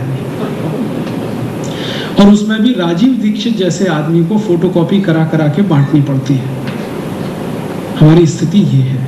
तो बाकी नियम कानून की आप क्या बात करेंगे। तो भारत के सामने सबसे बड़ी जो चुनौती है और जो सबसे बड़ी अव्यवस्था है वो है अंग्रेजों के बनाए हुए कानून नियम, सारे के सारे, हर क्षेत्र में, एजुकेशन में, इकोनॉमी में, एग्रीकल्चर में, सब जगह वही नियम है। आज भी हिंदुस्तान के किसानों से जमीन छीनी जाती है, आप जानते हैं, लैंड एक्विजिशन एक्ट के आधार पर। मैं किसान हूँ, खेती करता हूँ, कल को एक अधिकारी आएगा, कहेगा ये जमीन सरकार लेगी, मुआवजा मिले ना मिले दे दो सरकार को। मैं नहीं देना चाहता, फिर भी डंडे मारेंगे, पीटेंगे, जेल में बंद कर देंगे, कहेंगे आप सरकार के काम में अड़ंगा लगाते हो। मैं मेरे जमीन का मालिक, मेरी जमीन नहीं पकड़ के रख सकता, सरकार ले लेगी, जिस दिन चाहे उस दिन ले लेगी। और जिनकी जमीनें लिया है भारत सरकार ने, 40-40 साल तक उनको मुआवजे नहीं मिले हैं। आज भी वो लोग दर दर की ठोकरें खाते हैं। ऐसे 2 करोड़ भारतवासी हैं जिनकी जमीनें आज़ादी के 50 साल बाद में ली गई हैं, किसी को कोई मुआवजा नहीं मिला है। वो सब बेचारे भटकते हैं, एक गांव से दूसरा, दूसरे से तीसरा। उनके ऊपर पुलिस लाठीचार्ज करती है, और जो कुछ होता है हिंदुस्तान में वो आप कल्पना नहीं कर सकते यहाँ बैठे। तो सबसे बड़ी चुनौती और समस्या जो भी माने वो ये कि अंग्रेजों के बनाए हुए नियम, कायदे, कानून। दूसरी समस्या अंग्रेजियत आज भी हमारे भारत के नेता और अधिकारियों के मन से गई नहीं है। आईसीएस ऑफिसर तो जिस अंग्रेजियत का व्यवहार करते हैं आप सोच नहीं सकते। एक आईसीएस ऑफिसर जो मेरे टैक्स के दिए गए पगार पर अपनी जिंदगी चलाता है, वो मेरा सिर तोड़ के बात करता है। मैं अभी चला जाऊं उसके ऑफिस में तो वो मान लेता है कि ये कोई अवांछित व्यक्ति आ गया, और उसको ऐसे दुत्कारता है जैसे कुत्ते को हम दुत्कारते हैं हमारे घर में आने पर। और यही आईसीएस ऑफिसर आपके साथ क्या क्या मिसबिहेव करते होंगे, एयरपोर्ट हिंदुस्तान का कोई भी शुरू हो जाए, वहां से आप कल्पना कर सकते हैं। आप जैसे लोगों के साथ अगर वो मिसबिहेव कर सकते हैं, तो हिंदुस्तान के उन लोगों के बारे में सोचिए जिनको 2 समय खाने को रोटी नहीं मिलती, उनको कितना मिसबिहेव करते होंगे। आपके जैसे ताकतवर लोगों को, जिनके बारे में सरकार भी थोड़ा डरती है, घबराती है, प्रवासी भारतीयों का सम्मेलन बुलाती है कि ये हमसे बहुत नाराज ना हो जाए। बार बार आपको निमंत्रण देने के लिए मंत्री आता है, आपके यहाँ आके चिरौरी करता है कि आइए आइए, हम आपके लिए ही ये सब कर रहे हैं। कि जिनसे आपके साथ क्या क्या मिसबिहेव होता है प्रवासी सम्मेलनों में, वो भी मैंने मेरी आंखों से देखा है। अधिकारी सब आगे की सीट पे आगे जम के बैठ जाएंगे, आपको पीछे की जगह नहीं मिलेगी प्रवासी भारतीय सम्मेलन। खाने को रोटी भी ना मिले, वो रोटी सब आपकी खा जाएंगे सब। 2 बार का तो मुझे अनुभव है प्रवासी भारतीय सम्मेलन में, प्रवासी भारतीयों को रोटी नहीं है, अधिकारी सब खा गए। ऐसा मिसबिहेव, क्योंकि उनके मन में अंग्रेजियत रग रग में बसी हुई है। एजुकेशन की प्रॉब्लम मैंने आपको बताई कि हम डिग्री ले रहे हैं लेकिन कुछ उद्योग नहीं दे रहे हैं, ज्ञान नहीं दे रहे हैं, नॉलेज नहीं दे रहे हैं। ये अब समस्याओं का समाधान क्या करें फिर? 15 मिनट में कह के खत्म करता हूं, फिर उसके बाद क्वेश्चन आंसर। समाधान क्या करें, क्या करें कि ये सब ठीक हो जाए? अब इसमें 2 रास्ते हैं। एक रास्ता तो ये है कि भारत की इस पूरी व्यवस्था को, जो आज भी हमारे ऊपर है, अंग्रेजियत की है, इसको बदलने के लिए कोई बहुत बड़ा रिवॉल्यूशन हो। जैसा गांधी जी कहते थे, 15 अगस्त 1947 को गांधी जी ने कहा कि भारत में अभी आज़ादी आई नहीं है, सिर्फ वोट देने का अधिकार हमें मिला है, इससे आज़ादी का कोई लेना देना नहीं। आज़ादी लाने के लिए अभी आगे संघर्ष करना पड़ेगा। और गांधी जी ने इसके लिए बहुत स्पष्ट कहा था कि आज़ादी लाने के लिए आगे जो संघर्ष करना पड़ेगा, उसके लिए कांग्रेस को डिसॉल्व करना पड़ेगा। ये गांधी जी ने बिल्कुल स्पष्ट कहा था, और उन्होंने मसविदे में लिखा था, अपनी प्रार्थना सभा में बोला था, अखबारों ने छापा भी था इसको। लेकिन गांधी जी की हत्या के बाद ये बात आई गई हो गई। तो गांधी जी ने कहा, और वो सब लोगों ने आज भी स्वीकार किया कि अंग्रेजियत गई है, अंग्रेजियत नहीं गई है, अंग्रेज गए हैं, तंत्र वही है, स्वतंत्रता अभी नहीं आई है, अभी भी हम दूसरे तंत्र में रह रहे हैं। मानसिकता भारतीयता की है, तंत्र पूरा अंग्रेजियत का है, अब इसमें कोई तालमेल नहीं बैठता है। इसलिए तो अब एक तो ये विकल्प है जो गांधी जी कहते थे कि कोई बड़े पैमाने पर फिर से दूसरा स्वतंत्रता संग्राम शुरू हो, उसमें कोई लोगों को फिर वही भोग देना पड़े जो गांधी जी ने कभी किया, भगत सिंह ने किया। एक तो वो रास्ता है। या तो एक तरीका दूसरा ये है कि ये भारत के साधारण लोग जिनके ऊपर ये तंत्र बैठा हुआ है, हम इनको इतना ऊंचा उठा दें, इतने ताकतवर बना दें, एक शब्द है एम्पावरमेंट, उनका इकोनॉमिक और पॉलिटिकल एम्पावरमेंट इतना कर दें कि ये खुद से उस तंत्र को पलट दें और अपनी स्वतंत्रता हासिल करें। दो रास्ते हैं। पहला रास्ता कोई बड़ा रिवॉल्यूशन हो भारत में, और दूसरा रास्ता कि ये साधारण लोग जो साधारण गांव में रहते हैं उनको इतना एम्पावर कर दिया जाए कि वो अगले 10 साल, 15 साल, 20 साल या 25 साल में अपनी इस खोई हुई स्वतंत्रता को वापस हासिल कर लें। मैं मानता हूं कि ये दूसरा रास्ता है, वो शायद आसान है, प्रैक्टिकल है, तो मैंने उसी रास्ते पे चलना शुरू किया कि भारत के जो साधारण गांव में रहने वाले हजारों लाखों लोग हैं, इनको किसी तरह से एम्पावर किया जाए, इनके दुख दर्दों को कुछ कम किया जाए, इनको थोड़ा ऊपर उठाया जाए, और इनकी मदद से शायद आने वाले 20 साल में, 25 साल में हम ऐसी बात सोच सकते हैं, कल्पना कर सकते हैं, कोई ताकत खड़ी हो जाए जो इस देश की स्वतंत्रता को हासिल कर ले और तंत्र को बदल दे। भारत का जो ऊपर वाला क्लास है, जो अंग्रेजों का जैसा व्यवहार करता है, सरकार में है या सरकार के साथ में, इस क्लास से बहुत उम्मीद नहीं है कि वो कोई रिवॉल्यूशन करेगा। वो अपनी सुरक्षा के साथ बैठा हुआ है अपने अपने स्थानों पर। तो हम लोगों ने ये जो आज़ादी बचाओ आंदोलन शुरू किया वो इसी दिशा में शुरू किया कि भारत के साधारण नागरिकों को थोड़ा खड़ा कर दिया जाए। तो खड़ा करने के लिए क्या क्या करना, उनकी जो कृषि व्यवस्था है उसमें थोड़ा कुछ सुधार हो सकता है क्या, इस विषय में थोड़ा मैंने रिसर्च किया, अभ्यास किया, तो थोड़ा रास्ता उसमें दिखाई देता है। कृषि व्यवस्था में क्या सुधार हो सकता है। आज जो हमारे किसान या खेडूत काम करते हैं उनकी सबसे बड़ी समस्या है कि खेती का लागत खर्च बढ़ रहा है और उनको जो मार्केट में प्राइस मिलना चाहिए वो नहीं मिल रहा। कॉस्ट ऑफ प्रोडक्शन तो बढ़ रहा है लेकिन मार्केट में जो कीमत मिलनी चाहिए, दाम नहीं मिल रहे हैं, तो वो सुसाइड कर रहे हैं। भारत के किसान कितने बड़े पैमाने पर सुसाइड करते हैं वो आप जानते हैं। तो हमने इसको रिवर्स करने की कोशिश की कि कॉस्ट ऑफ प्रोडक्शन खेती का कम हो सके, इसके लिए कुछ कर सकते हैं क्या। तो हमने कुछ एक्सपेरिमेंट किए और उसमें हम सफल हुए।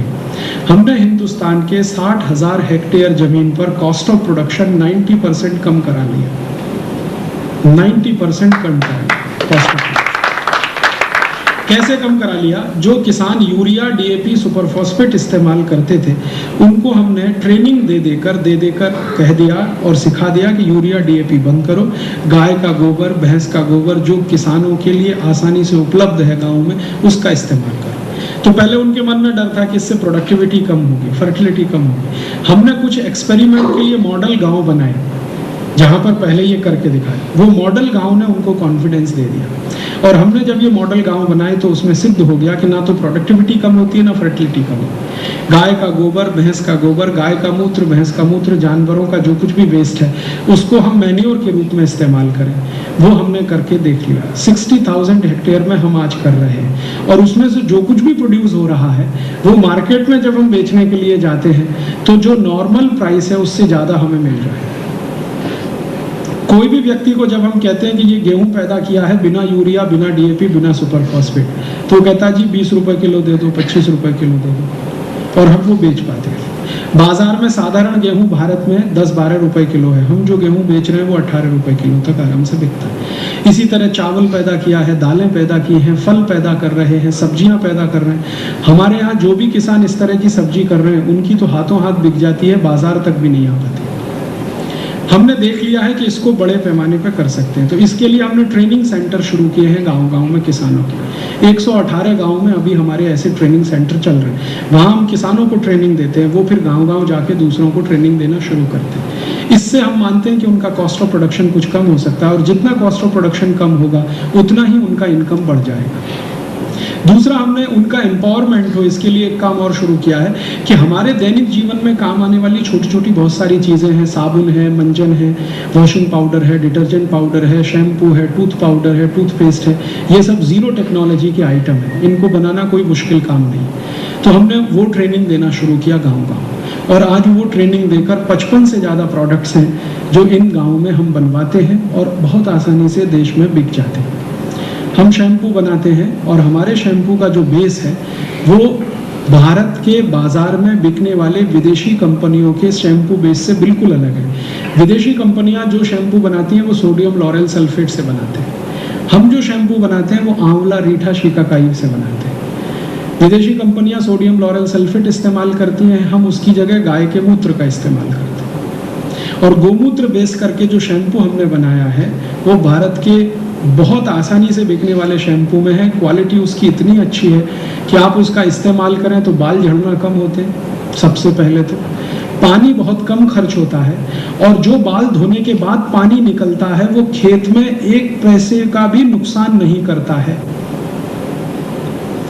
अभी जो सोडियम लॉरेल सल्फेट वाले शैम्पू आप इस्तेमाल करते हैं जिसमें झाग बहुत बनता है, उसका जो पानी है वेस्ट, वो आप खेत में डाल दीजिए, खेत खत्म हो जाएगा आपका, मिट्टी की फर्टिलिटी खत्म हो जाएगी। लेकिन जो गाय के मूत्र का या आंवला रीठा शिकाकाई के बेस का शैम्पू है वो ना तो खेत की मिट्टी को खराब करता है ना पानी को खराब करता है।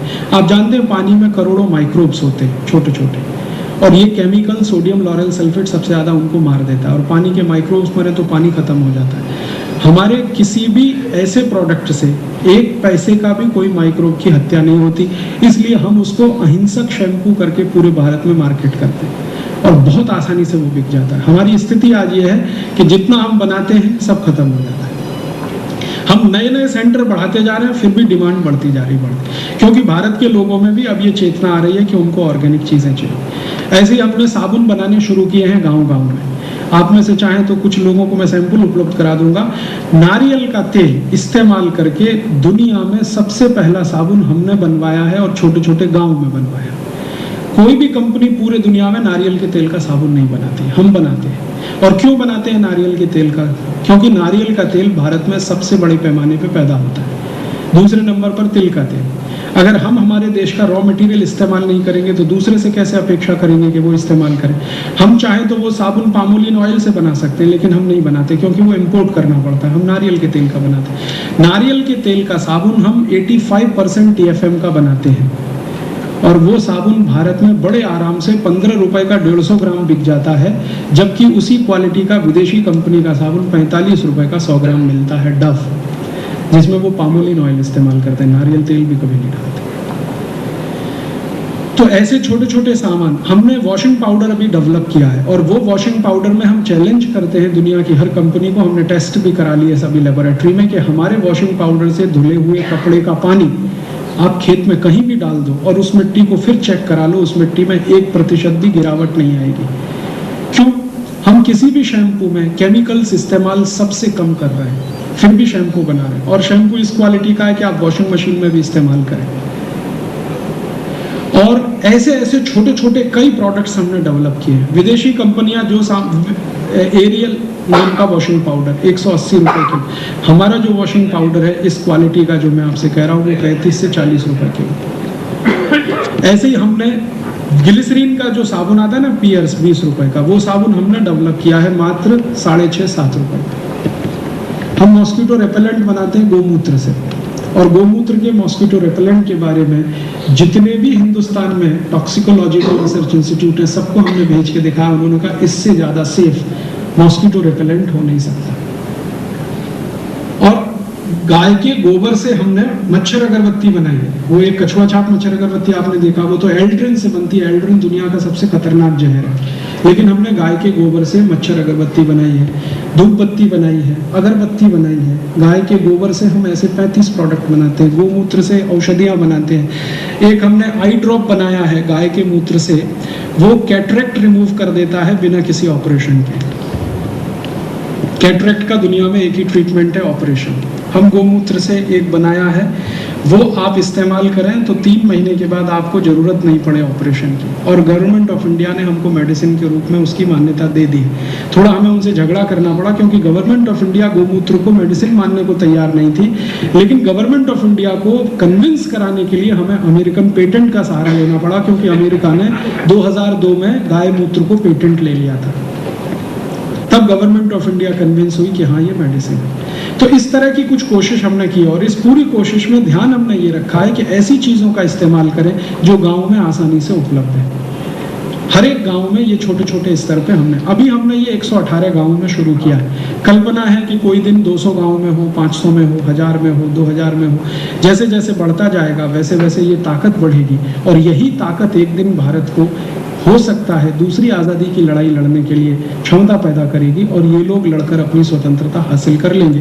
क्योंकि एक बार इनका आर्थिक स्थिति अच्छी हो गई तो वो राजनीतिक ताकत तो अपने आप ले लेंगे, क्योंकि आर्थिक शक्ति में से ही राजनीतिक शक्ति निकलती है, और राजनीतिक शक्ति निकलने के बाद फिर संस्कृति और सभ्यता की रक्षा भी हो सकती है। जब तक आर्थिक रूप से वो कमजोर है तब तक आप उनसे कुछ अपेक्षा नहीं करते। और चलते चलते एक आखिरी बात कि इन्हीं गांवों को स्वावलंबी बनाने के लिए हमने गांधी जी जैसा एक्सपेरिमेंट शुरू किया है। गांव गांव में हम चरखे देते हैं, वो चरखा चलाते हैं, उसमें से सूत निकलता है। हमारे चरखे का 8 घंटे कोई भी काम कर ले साधारण से साधारण व्यक्ति तो उसको 70 से 80 रुपए आराम से मिल जाता है, और एक चरखे से 5 आदमी को रोजगार मिलता है, रोज का 70 से 80 रुपए। ऐसे कुछ हजार चरखे हम भारत में चलवा रहे हैं 118 गांव में। हमारी कोशिश है कि इनकी संख्या बढ़ती जाए। उसमें से बनाया हुआ सूत, उससे खादी हम बनाते हैं, वो खादी भारत में कई स्थानों पर उपलब्ध है। मैं यहाँ लाया हूँ सैंपल के रूप में, वो आप चाहेंगे तो पीछे देख सकते हैं। और हमने 167 खादी की डिजाइनें डेवलप की हैं, हाथ से बनाई हुई, हाथ से काती हुई। और उसमें जो कलर हम इस्तेमाल करते हैं वो बाहर से नहीं डालते, नेचुरल कलर का कॉटन हमने डेवलप किया है और ऑर्गेनिक कलर्स इस्तेमाल किए हैं। तो ऐसी कुछ कोशिश हम थोड़े थोड़े स्तर पे कर रहे हैं। यही कोशिश अगर बहुत बड़े पैमाने पर हो जाए, हम भारत के कुछ स्थानों पे कर रहे हैं, आप जैसे लोगों के मन में अगर ये बात बैठ जाए और आपकी मदद से ये और स्थानों पर हो जाए, ये मल्टीप्लिकेशन होता चला जाए, तो थोड़े दिन में ये एक बहुत बड़ा कैंपेन हो सकता है। जैसा आज़ादी लाने के लिए ये कैंपेन चला था, वैसे ये कैंपेन आज़ादी बचाने के लिए चल सकता है। और शायद इस कैंपेन की ताकत से हम भारत को स्वावलंबी स्वयंपूर्ण देश बना सकते हैं और वो गौरव फिर हासिल करवा सकते हैं जो भूतकाल में था। भूतकाल में अगर था तो भविष्य में भी हो सकता है, अगर वर्तमान उसका ठीक कर सके तो। इस विश्वास के साथ आपका आभार, बहुत धन्यवाद।